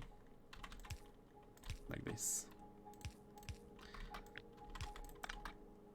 Hopefully it's gonna be... But I mean, instead of doing that, we could be already bringing in the belts. We could be bringing in the belts. And instead of doing that, we could be using robots.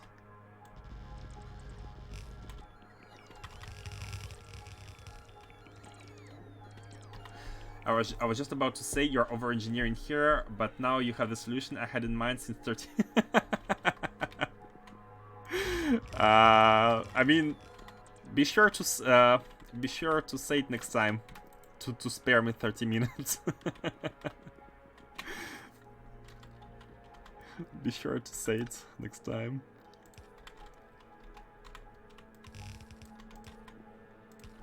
I'm all ears about advice. Any kind of advice, don't hesitate.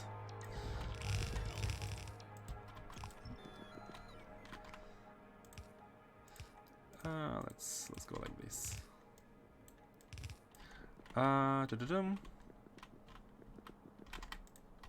you are space landfill, and you are in the way, which is fine. Let me, you know what? Let me just let me take the sideways. Let me take the sideways first, and then when we need the item, we're gonna be like bringing everything. Oh no, you really are in the way. So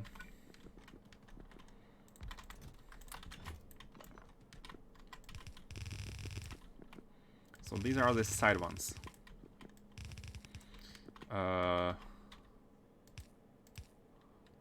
Yeah, something like this. I'm always hesitating because I learned you like to over-engineer stuff when there is a simple solution. Example, cover X. Ooh, that's a burn. That's a burn.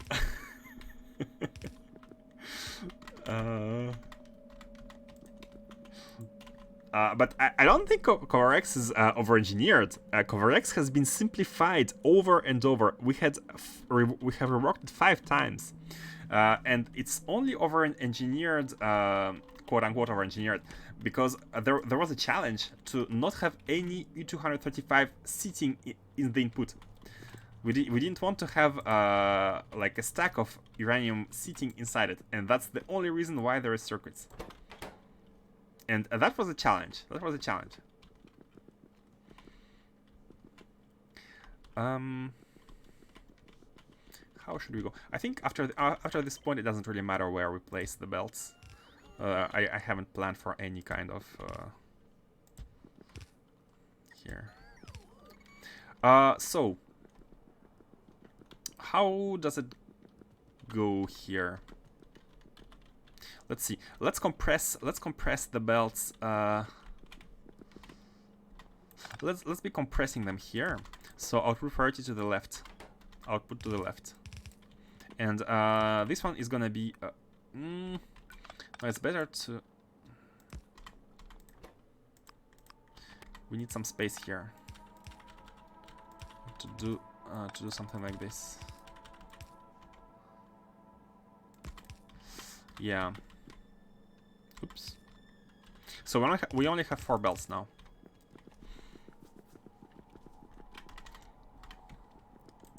It's a challenge, but unnecessary over-engineering, if you ask me. Yeah, it's not necessary. It's not necessary. I agree. It's not necessary, but it was a challenge. But the thing is, there was a reason to do the engineering, right? There was a reason to over-engineer. But when there is no reason to over-engineer, I'm not over-engineering. Only when there is a real, either a challenge or like an efficiency optimization, or like when there is at least a reason. I think you get me. Let's go with blank data cards and 1.8 testing packs. 1.880. And that's like 60% of a belt, 70% of a belt. Testing packs are here, so let's go bring them.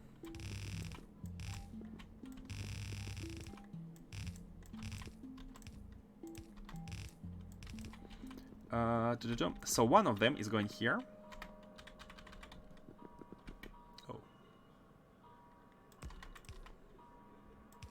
Oh, perfect placing.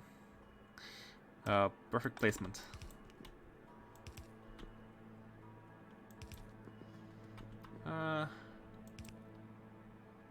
One of them is going here. The best part about this is the further we go, the more the belts are gonna be disappearing, and the further we go, the easier time we're gonna be having with the remaining data cards. At first there are so many belts, but I'm gonna be very careful about which ones are gonna be used up and which ones are gonna be compressed and full, and they're gonna be removed from the chain. And as we go, it's gonna get easier and easier. I see the point for sure, but I think that this point only applies for getting started into uranium processing. Later on, it doesn't matter. Yeah, it's true. It doesn't matter. It doesn't matter. But the idea was to have a copyable, blueprintable setup, which could be thrown into any game at the beginning, and be anyone could be using it without worrying of overflowing uranium, without waiting for too long, right? like the solution to solve everything. And this is why we over-engineer it. And of course, because it's fun as well. These are unnecessary now.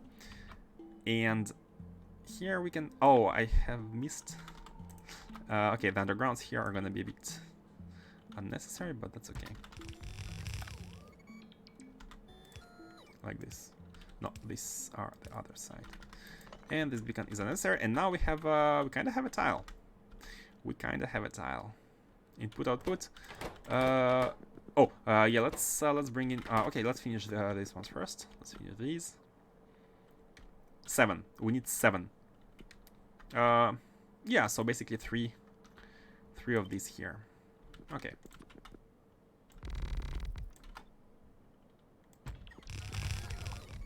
One too much. Okay. And we have our first 2 cards. Hooray. They are belted, they are evacuated. All we need is the blank data card input, and blank data cards are coming in. Oh, we don't have a lane from blank data cards. Oh no. But it's okay, because I have left some space. I have left some space. Okay, well, where should this space be, by the way? Where should it be? Should we, like, could we... Oh, I think it's best to place them on this... Oh yeah, perfect. Two tiles spacing. And how many blank cards do we need?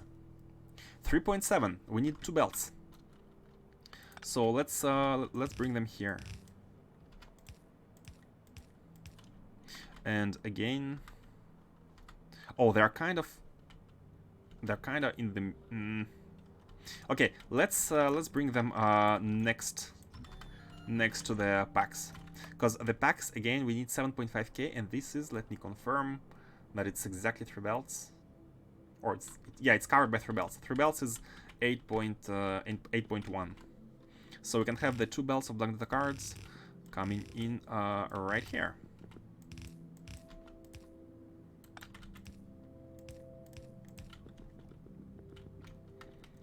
Coming right here. Where are they? Here. Everything has been delivered. The train setup is nice. I think I like the idea of like handling the items first and building the factories later.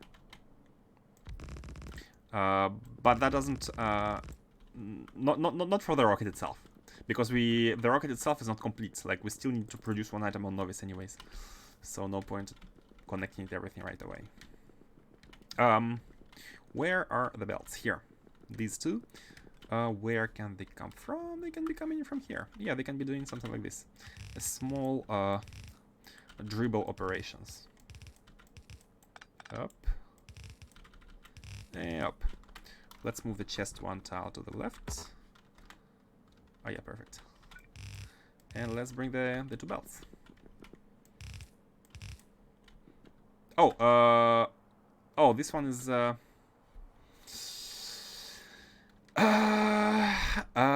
can we move this like this? Yes, we can. Yes, we can. I don't want to override any like liquid lane, just because it looks nicer to not have undergrounds. But sometimes, like power station, it's unavoidable. But still, when it's avoidable, let's avoid. Oh.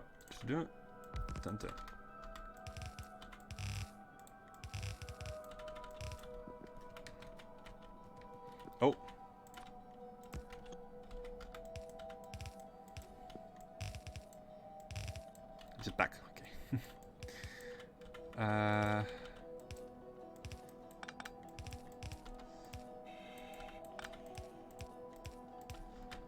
And done. Should we be already...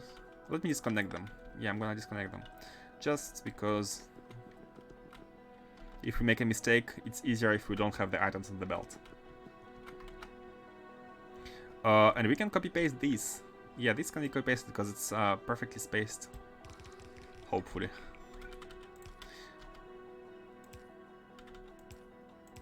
Like this. Yep. And oh, pop, hold on. These are, oh yeah, the material testing packs. The 3 material testing packs. And we need to provide blank data cards. So we're taking a bit from this first belt.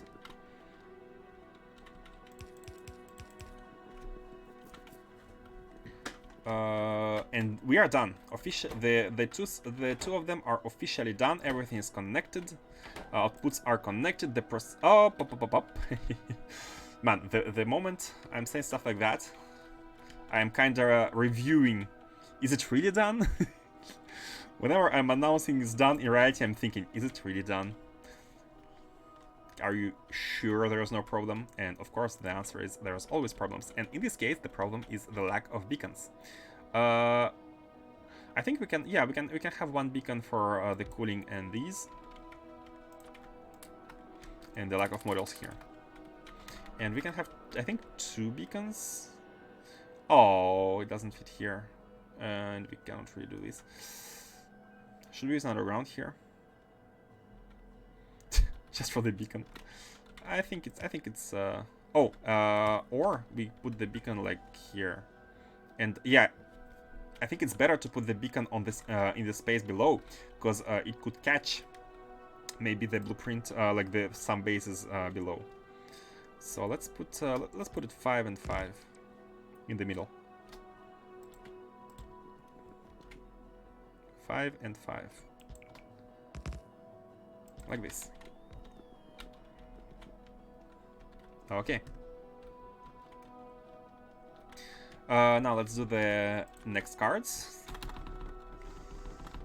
And again, prepare the tile.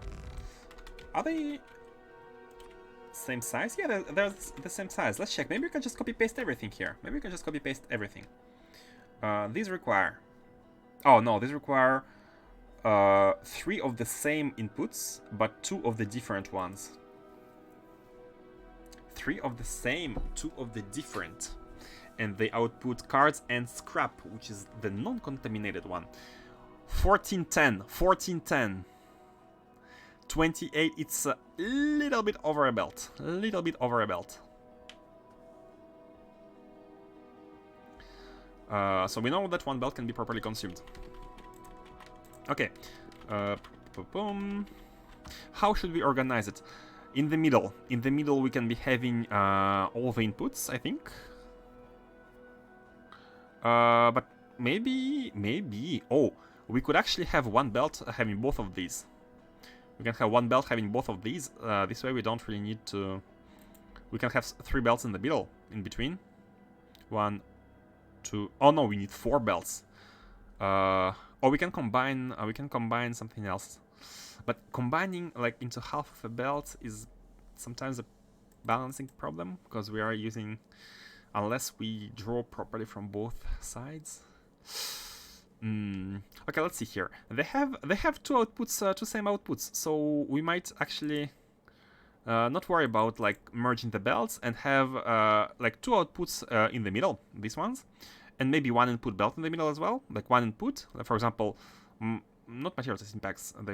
It's best to have these behind because there are like higher numbers. But for example, let's have iridium belt or blank data card input belt in the middle. And I have 2 outputs in the middle as well. And then just have 3 belts each behind. 3 belts each behind, and that's gonna be it, I think. Pretty easy, pretty straightforward. Yeah, it's fine. So 1, 2, 3. The machine.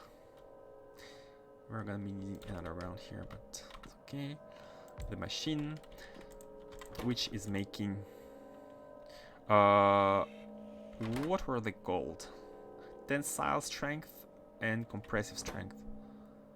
Oh, these 2. Yeah, in order, of course, in order. Oh, and they have liquids. Quite a lot, which is okay. So 3 belts in the middle. 2 belts of outputs. Let's have the output belts like this, and 1 in the middle like this for blank data cards. It's looking pretty symmetrical, which I like.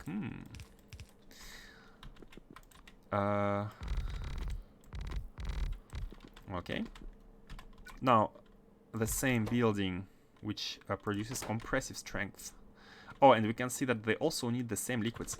Let's orient them symmetrically here. And how about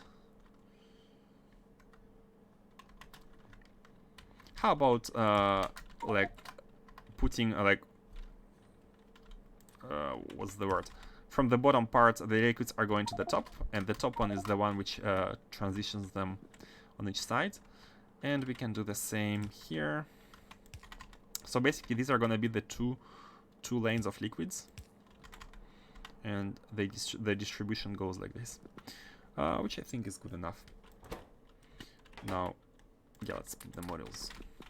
Anyways, so the closest belt is the one which should be the highest consumption, and in this case, it's gonna be material testing pack. The second closest is gonna be like their respective concrete or steel, and third. And by the way, look at the concrete. Look at the concrete. It's only used in this testing pack. So like the belt is never splitting, is never going anywhere else. It's going straight into this machine. 235 to 35. So oh, this one is steel. Sorry, this one. Now after it has taken from the belt, let's put another ground here so that we can put a red one and another red one like here. Yeah, good enough. And we need belts. Man, can we optimize the amount of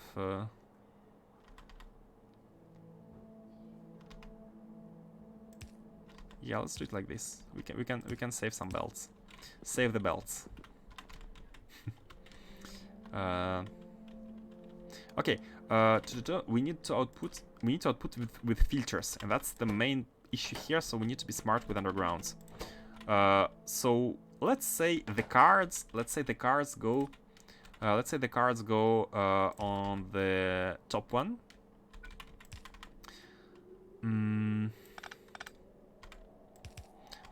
No, that doesn't work. That doesn't not work. So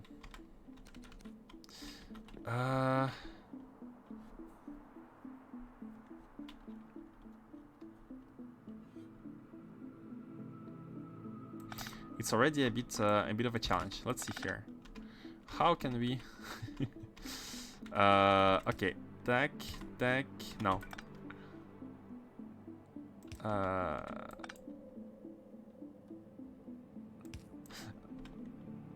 I wanted to do something like this, but then I realized that.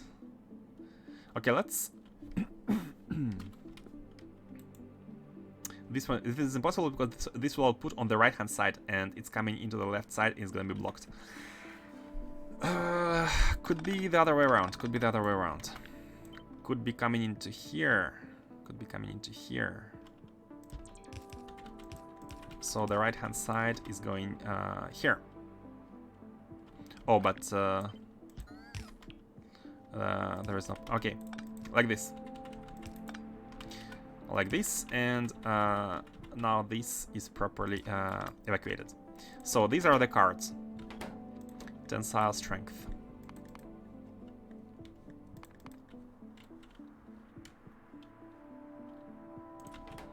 And this is the compression. Compressive strength. Strong. Now, can we can we have the other two belts done? So again, the challenge here is to have the output of scrap.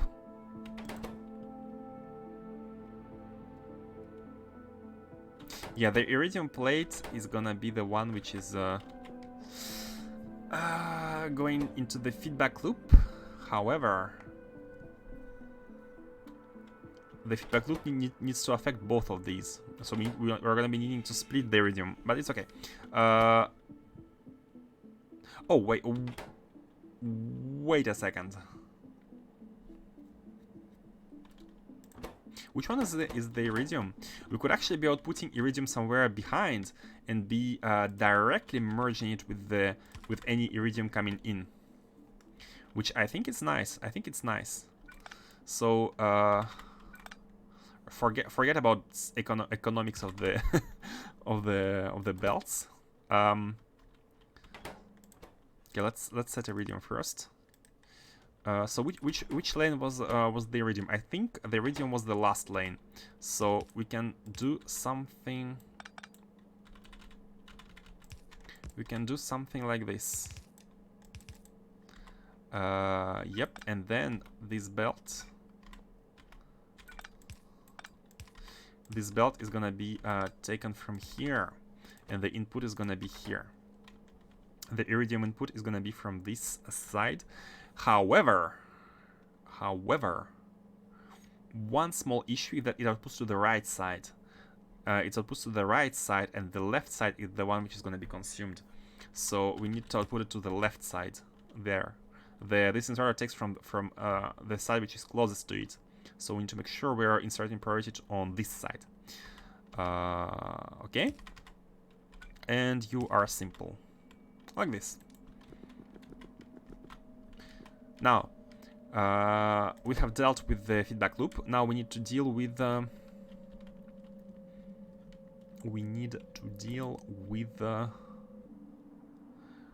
scrap. Okay, and I think it can be the same. So the idea is that they're going out here. So we can just do this and rotate it. And this is gonna be like that.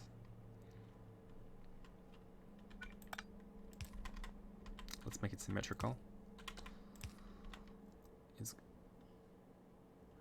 Can we... Oh, we're not gonna be able to input the... we're not gonna be able to input the middle one. Oh no! Oh no, we're gonna be able to input the middle one if we like do it like this and like this. Okay, now does it work? This one outputs on this side of the belt, which is coming into here. I think it works. Let me just put here, and let me test it. Let's make a simple test by using, for example, an iridium plate. I think I don't have scrap anything. I do have scrap. Can we make scrap? Okay, we can test it. Can test it with anything else. I just want to make sure it outputs on the its right, so our left side, which I think it's correct, but I never know for sure. Yeah, see, it outputs here. So after it's rotated like this, it should be able to rotate. Yeah, it's gay. Oh, thank you for showing me the mistake of the orientation of the belt. It's gonna be able to evacuate like this. Yeah, and since it's simply rotated here, it should be the same. This outputs on this side, and it's going back in. What do you think, guys? Do you have any opinion on this? I think it's pretty neat. It's all handled in one. Oh, and of course, this was not, the rotation wasn't enough. We need to be... Oh, no, it was okay. These are the inputs. So we need to do these. Iridium plates as well. Yeah, iridium plates as well. They just have this difference in the thing they consume. Steel plates against concrete. Steel against concrete. And another thing, are we gonna be able to beacon them? And that's another issue, because the beacons must go in the middle. This one, even if we approach everything one tile, we need to approach it 2 tiles, which is impossible. So this machine, how are we gonna beacon this machine? Man, when it was almost ready, I was like almost happy. But now we can see that there is a small issue. Can we? Oh, I have an idea. So the point is to let's get rid of this evacuation of the liquid in the middle, because we can be using this one. But if we do this, we're gonna be having 2 tiles of space, which is okay, because with the beacon we are gonna be needing that that much. So we are moving this to the right here, and these are actually gonna be undergrounds.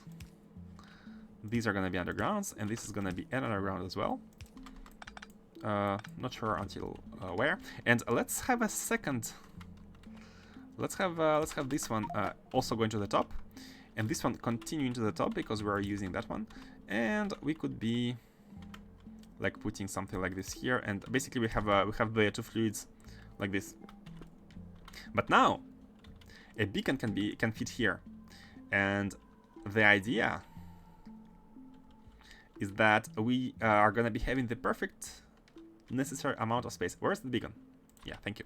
We're gonna be having perfect necessary amount of space because since we have put the underground fluids here, we need 2 tiles of space in between them, and that guarantees a spacing for the beacon. 2 in between and 1 on each. Hold on. Not 1 on each side, because on the right hand side we cannot do that. Hold on, I have realized this is false.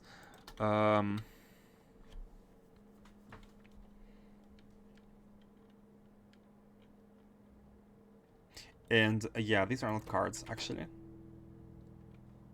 The cards, these are the cards, and this one is gonna be the scrap. This is the scrap.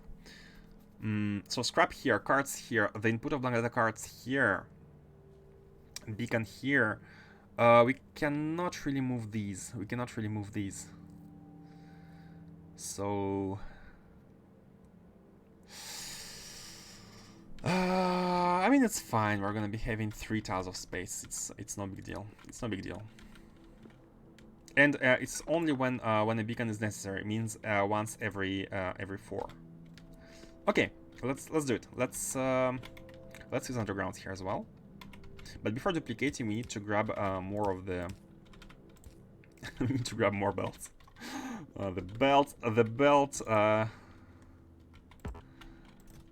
shortage is real. So many items, so many belts. Okay, but everything there is functional. It's functional. I think. I hope to believe. I'm choosing to believe. Choice to believe.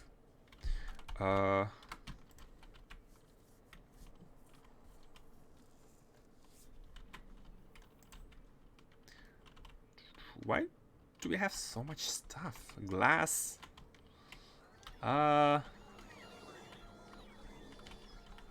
It's fine. Okay, let's grab the belts. We don't. Copper plates, still copper plates issues. Hold on, what's going on? Why copper plates issues are why it's an issue? Why it's an issue? Up here and N. No, the issue is that okay. That was one of the issues I have been briefly mentioning before. But thing is, we're using this sushi rocket for the mole.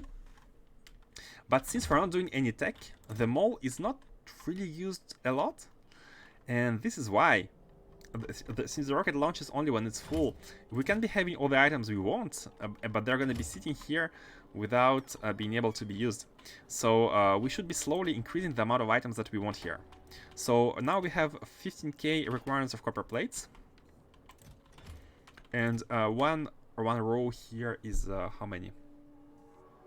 100 stack? Yeah, so 1000. And I think we have a bunch of chests for copper plates.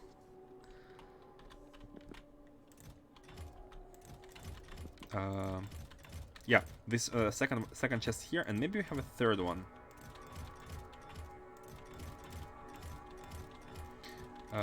It's hard to. Oh, here, the third one. You know what? We can be having a huge chest for them. just in case an overflow happens, we could be preparing like big chests for some resources that we may have a lot of them. Oh, and as soon as I put it, a robot flew to put some stuff into it. Okay, it has to be an active provider chest. I mean, it's fine. Let's have like one chest here and one chest here, and this one is going to be copper, and the other one is going to be iron, and we can just ask for to have more. I mean, the other one could be something else we can decide in the future, but for now, let's put iron, and we're going to increase the demand in order to make sure. That the rocket comes in with the demand. So this one has 500 slots, so we can be asking for 25,000 plates more.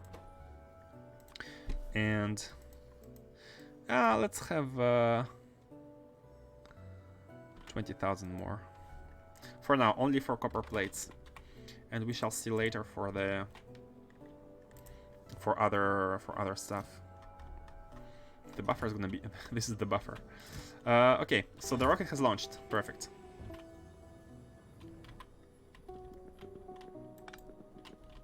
And this one, almost. I almost wanted to be. This is like trash. We need to take out the trash. Okay, let's actually shoot some stuff here, which I don't think we need. Delivery cannon chests can stay. Sorry, Revan. There's like ores, and ores really don't have their place here, and some small stuff. my condolences.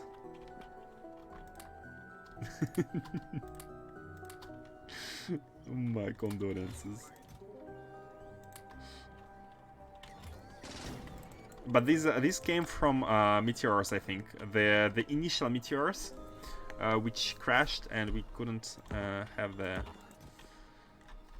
We couldn't have anything to count on. Actually, hold on. Let me see if we can get rid of the solar panels, because we are producing red ones. Unfortunately, we're not. Unfortunately, for some reasons, we're not using these ones. But we can make a big chest, and we can be preparing to use them. It's fine. Okay, so we have gotten rid of our excess items. I wanted to bring more transport belts, but unfortunately they won't be able to be made. So now they are producing. Man, look at the. Should I beacon this? I think I'm gonna beacon this. We need more transport belt than we are using it, and that's something. So let's beacon these. Better, way better. They're using 6 copper plates and electric motors, steel plates. How many steel plates are we asking for? 10k. We almost want a chest for steel plates here. Nah, it's fine. We shall see. We shall see what we lack.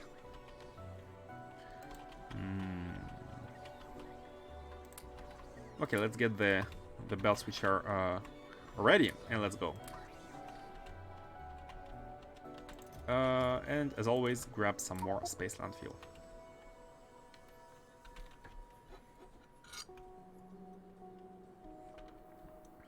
So the material science is taking shape and form.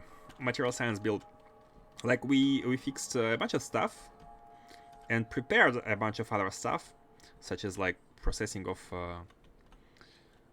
contaminated scrap, which is gonna carry us through the rest of the build.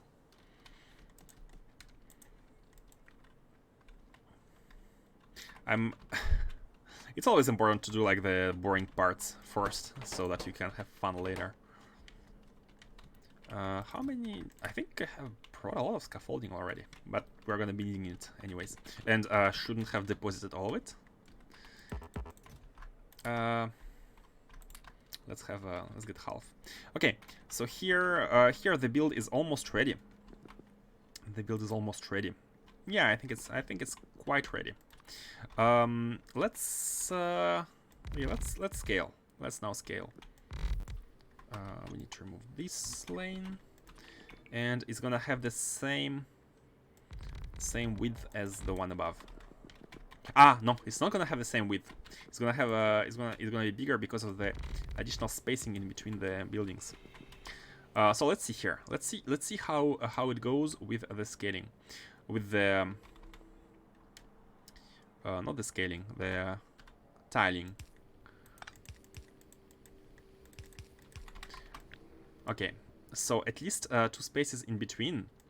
But for the next one, we'll want 3 spaces in order to fit a beacon. And then 2 spaces again. And after we place the beacon, which covers perfectly these 8 machines, we can copy-paste all of them, and except for the last one, because we only need 7. And so we need two more lanes. And no, actually, we need 1 more lane for the undergrounds, for the fluids, like this. And as you can see, the underground pipe under the space, which is which is normal. Okay, and we are good to go. I hope we are good to go. Let me check again. Yeah, this is for the cosmic water. For the lubricant is here. Let's connect. Yeah, lubricant is needed in lots of places. Let's see, contaminated cosmic water. How much do we produce? We are producing 3.161, and this produces 575, and this produces... Oh no, okay, there are a bunch of recipes which produce cosmic water, polluted cosmic water. So we need to have a lane. We need to have a lane for the polluted cosmic water, which we don't have yet. And this needs to be evacuated here. Oh, and we also need one for biosludge. We also need one for biosludge. Oh, no, they're here. They're here. Hold on, they're here. These two. Hello, Imo. How are you doing? Yeah, I did feel the earthquake. It was actually very funny. It was during the stream, and there's a recording. There's a recording of the moment, and I'm like, hold on, guys, I need to leave you. I went downstairs. I checked with my girlfriend whether if everything was okay. It was very strong. It was shaking a lot. Fortunately, our location is quite far from Tokyo, quite far from the Pacific, and it wasn't as damaging as elsewhere. Got a clip? I didn't clip it, but I can find it. I'm gonna find it after the stream, and I'm gonna post it on Discord. I'm gonna tag you so you can see it. It was during. I need to check the date. I kind of remember when it was. But it was pretty funny. Earthquake live. Earthquake reaction live.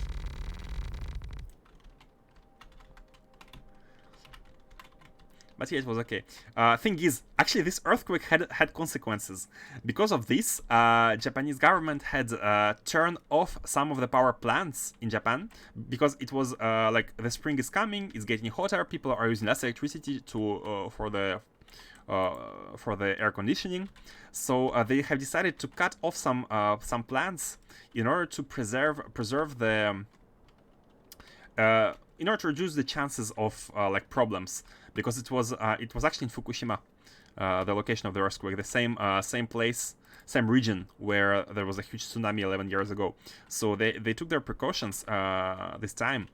And thing is, at the same time, there was a huge wave of cold, and like energy companies showed that Japan is using 106% of available electricity.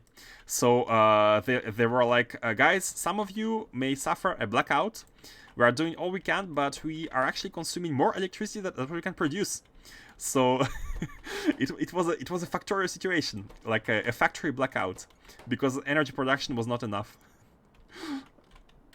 Fortunately, we didn't. It was yesterday evening, and fortunately, yesterday evening, like it didn't affect me personally, but I think some people did have a blackout. So right side is bio. Yeah, this one.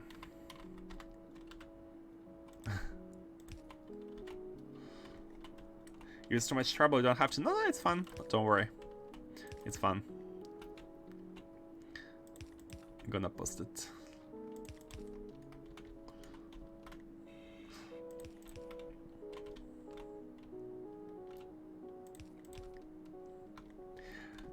Okay, where were we? Oh yeah, here is, okay, which one is Cosmic Water? This one is the Cosmic Water, the top one. Let's bring both of them.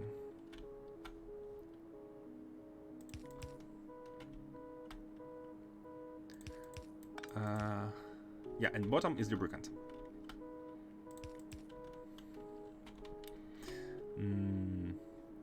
Yeah, it was memorable, but like I'm lucky I'm not living in like Chiba region. Like the locations which are close to the Pacific Ocean in Japan are very are more at risk of earthquakes. And there was one year ago, I think it was pretty strong, and in Chiba in particular it was super strong, and they had inundations and power outage, and even some houses had lost some roofs. So it was pretty crazy. But they're kind of used to it, and yeah, it has this region has a reputation of being particularly vulnerable. It has like Chiba region has a few reputations, and another reputation is that they are like Yakuza clans in the and there's also a funny meme in Japan that at some point there's gonna be zombies which are gonna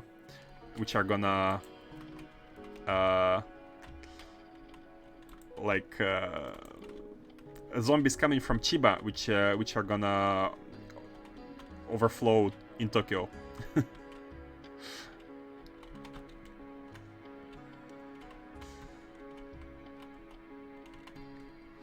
That's some local memes. Okay, I think we're good here. I think we're good. So we have connected the liquids. All we need to do now is to make sure to properly connect the belts. So what do we have? We can look at the recipe. So the iridium plates. What we can actually do is we can connect this together and bring stuff from the same source, which I think is gonna be a bit easier. Something like this. Yeah, like this. This is gonna be iridium belt. Iridium belt, where are you at? And thankfully, a lot of the items have a single belt. Which is very helpful.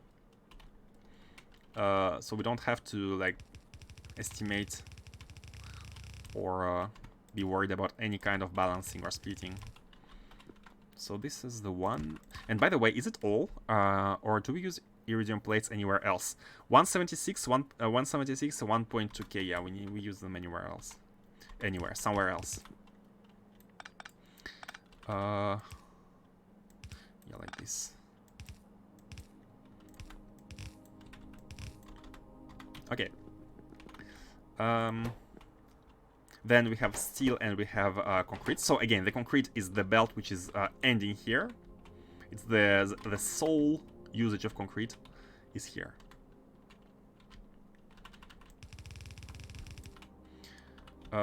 Is it top? I think it was the bottom one. Yeah. So the second one here is gonna be the concrete one. Yeah, this one. Let me just copy this. I think at some point we have to be doing much more copy pasting that I'm currently doing in order to speed up the process. Okay, this is the concrete one, right? Yeah, the one I brought here, and it can go all the way here, and then turn left, and then we can completely forget about this belt because it became irrelevant. Okay. Now the last part is material testing packs. So these two machines require very few testing packs, very few.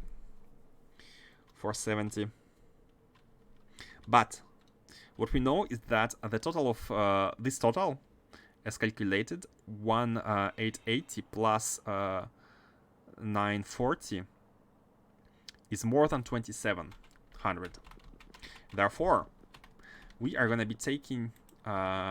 here, 2 belts need to be coming in. And the 2 belts are... Oh, I mean, there was 1 belt which came in here on the... For these? No, for these. This one, I think the left 3 lanes are the material testing packs, yes. So we have drawn from this belt. So let's say output priority to the right. We are drawing from this belt. And then here, what's happening is... Let me bring the belts here. These are blank data cards.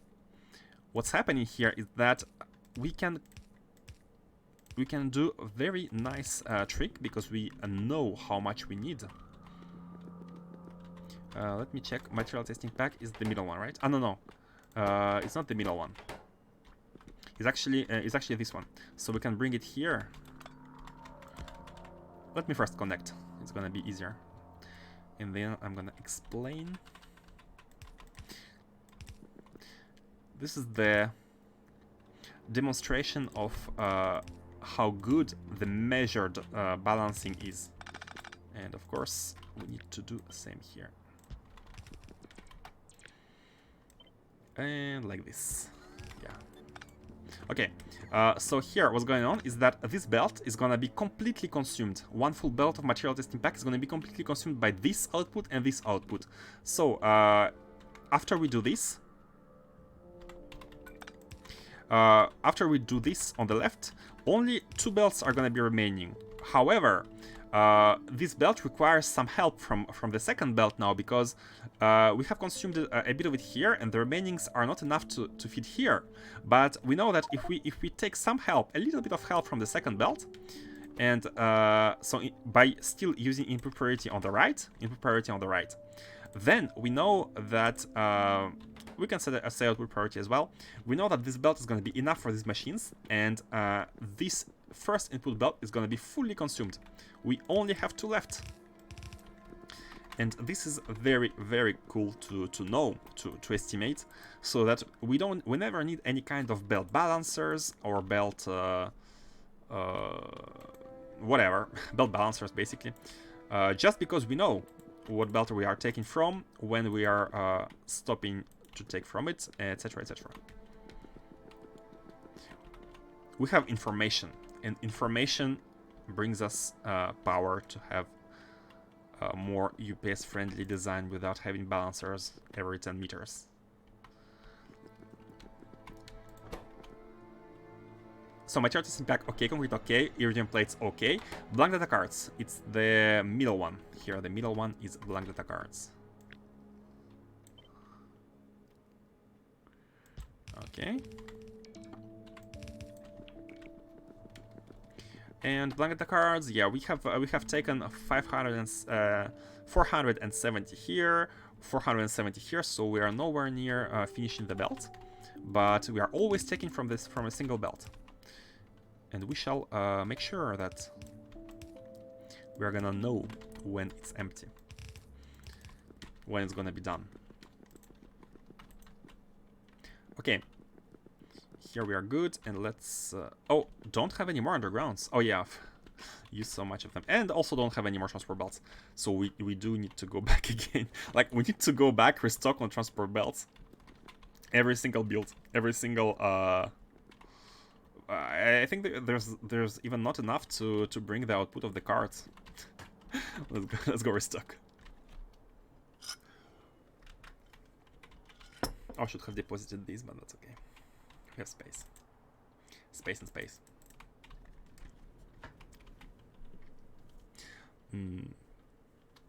Yeah, like the whole idea of having the bootstrap base. I really like when I was building these first initial catalogs and sciences setup. I knew it was kind of temporary, so I wasn't really keen on like doing them properly or doing them like I still made good ratios and build them efficiently, trying to make it as like a local goal, temporary goal. But I knew somewhere back in my mind that it was all temporary, because we were gonna be rebuilding these as a proper factories. So it was not as enjoyable as actually like finding out the good layout for the final factory. And even now I say final, but we can be improving it a lot with using better belts and better modules and etc, etc. Good job on keeping your FPS so high. Thank you, but I think the reason why it's so high is basically we don't have we are building stuff, but we don't have the inputs. We don't have the inputs.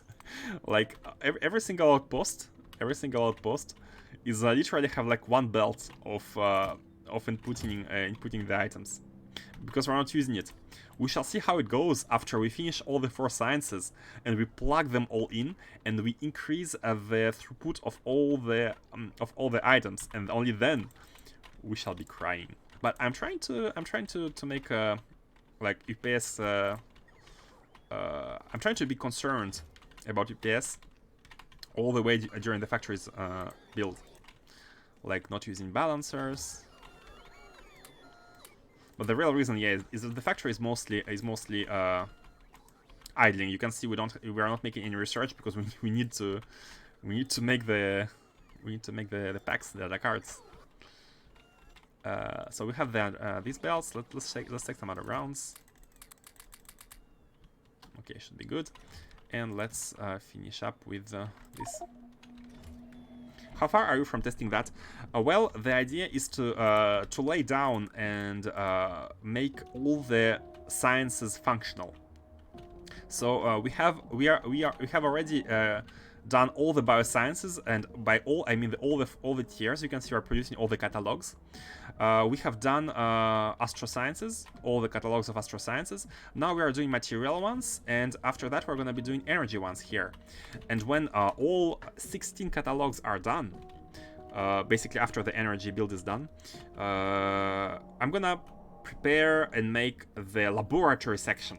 There's gonna be a laboratory factory, which is gonna be importing all 16 catalogs, which is gonna be importing items from Novice in order to build the sciences themselves, and locally put them into labs. So yeah, at first we need to finish the build of all the sciences. And that's the real grind. The real grind of space exploration, I feel like, is making these 16 sciences. 16 catalogs, and 16 catalogs is 64 data cards. We need to make 64 data cards. And that's, yeah, that's a bit of a... That's a bit of a grind, have to admit. That junction looks drunk. This one? Maybe. But it looks looks unorthodox, non-orthodox for sure. And thing is, it's efficient. It's very efficient, because they share much of the same output and also much of the same input. Speaking of output, so the cards, this card goes here, this card goes on the same belt. So this belt is going in here, and it needs to be pushed into this one.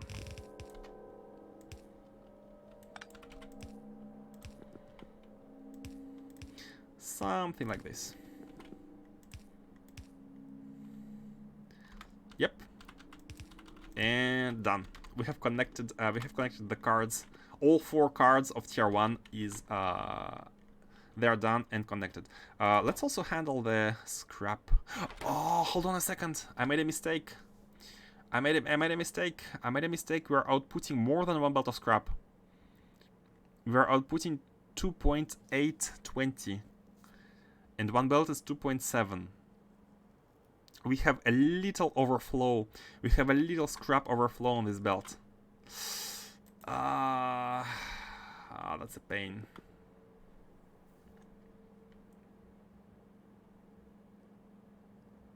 A little bit of scrap overflow. So I think in order to handle that,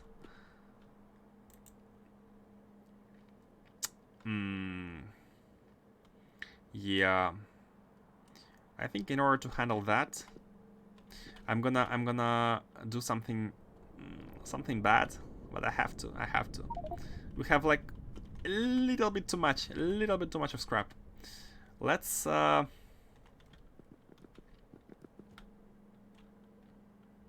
Let's get the scrap from these two side machines in a special manner. I'm gonna leave the belts for the niceness. Hope that's a word. And let's do this. Let's have like these two machines output to a separate scrap belt. We're not gonna be changing the amount of machines anyways, and this is gonna make sure that these two belts are like all the machines are always working. And we also need to compress one of these. So let's compress the leftmost one. Why not? Yeah. Sorry, input priority on the left and output priority also to the left. Basically compress this belt and output stuff from here. Stuff to here. And with that, we're gonna be able to get rid of one belt of scrap. Now the train junctions. Ah, the train junctions. The train junctions. This is a gift from Kano. Kano made these junctions, and he is a long-time expert on junctions, so I trust him completely. He tested it on his benchmark, and they look a bit weird, but the goal was to be able to have as much like inside bufferings, like as much internal buffer as possible for the train sizes, which are one locomotive, 2 cargo wagons. And as you can see, like whenever they turn, they have a lot of buffers. Like they can stop at a lot of places in between, and this allows a better throughput. And this is allowed by the fact that there's a lot of space in between the like right side and left side. There's a lot of space in between. And why there's a lot of space? Well, it's space. We should have a lot of space. And second reason is that superchargers, I wanted to like fit the logistics network in between, and why not have them spaced? At first I thought more space would make easier turns, maybe U-turns, but in the end we didn't go for U-turns. But they look like a flower, like a shuriken, like rotated. The middle is a shuriken, and then around is like a flower. I don't know. I found beauty. I found beauty in them.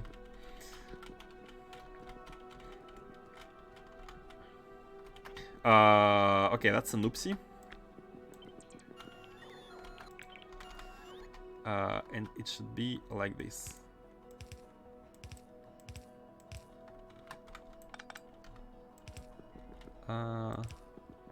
So here we can eliminate. No, let's go further.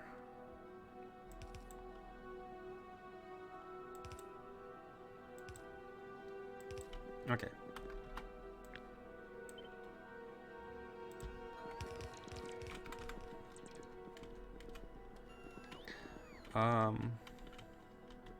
Let's go further. So we can eliminate one of these belts already, and let's start with the last one. Let's start with the last one. Which one are we eliminating?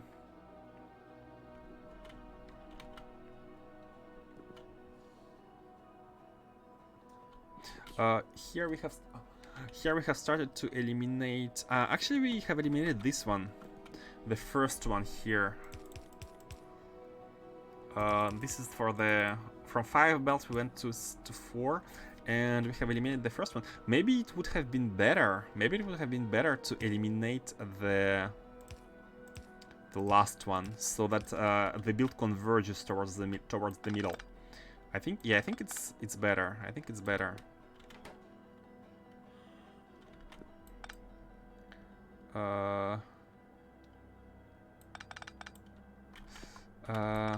Yeah, let's make it converge towards the middle. So this one is gonna go here, and this one something like this, and this one should be merged with like, let's say this one. No, this one.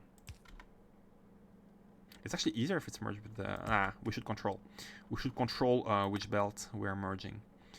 So we are merging it with that one. Like this, and this is the belt, and this is that one, and this can go here. It's looking weird. It's looking weird. Hold on. Let me make it a bit. Oops. To save. Let me make it look a bit less weird. So it goes here, and then it goes here, and then we can move everything one tile above, and not even use. Oh, even move it one tile above, so we don't have to do a weird hook, and we can just do this. And we can even put these underneath, so they're kind of non-blocking, and do this. So this one is being, the first belt is being completely used, and we are having 4 of these. And let's do the same with the evacuation belt. So this is the one which is gonna be completely used up, and there's gonna be a second one. I'm not gonna make all the belts. I'm gonna like bring them when necessary, and here is gonna be the 2 of these. So the one that is gonna be used completely is this one, and as you can see here, it already like takes a bit of stuff here in priority from the right, from here, and it's gonna be also like taking stuff from here. But nice thing about it is that because it handles the overflow of here, this belt is gonna be not always moving here, and so the overflow is gonna be a bit bigger here, and the overflow here is gonna be merged with the second belt. Let's do it like this, so it's easier to merge. The overflow is going to be merged with the second belt, input priority from the left, and we know that this belt has already some overflow. We could be calculating it and estimating how much we can be using it, but it's okay. Or it can be the overflow belt, like for example, we can be... we shall see. We shall see how we handle the overflow. But for now, that's okay. All of these are the belts. The scrap belts. Yeah, definitely need to split them into how they're merged. Okay, guys, it's time for me today. So we made some advancements on the factory. I'm quite happy. We made one of the catalogs. We made some fixes. We made fixes to outposts. So tomorrow we're gonna be making the second catalog, and maybe all the way to the third.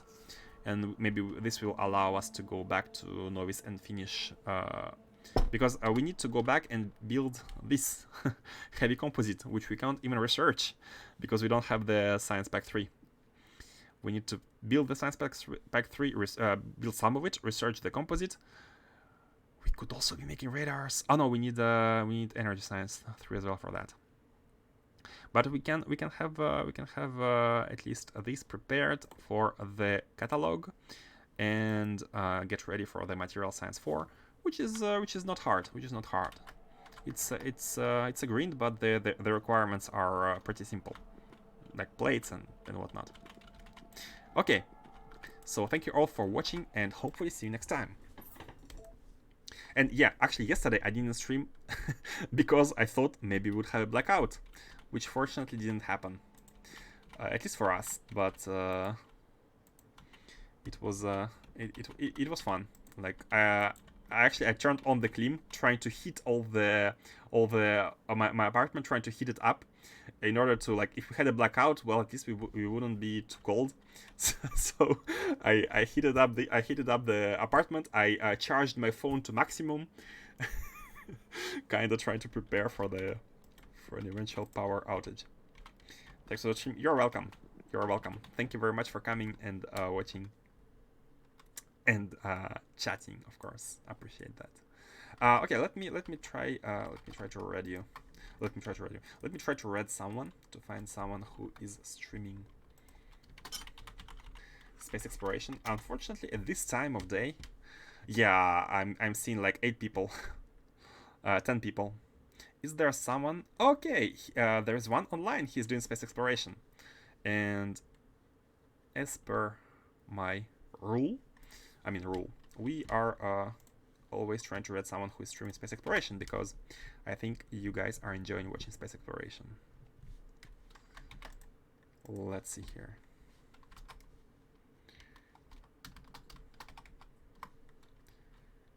Boom. Oh.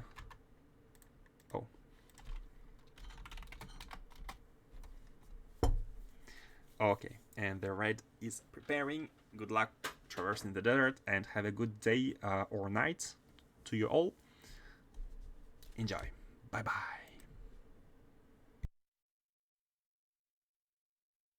Working out how to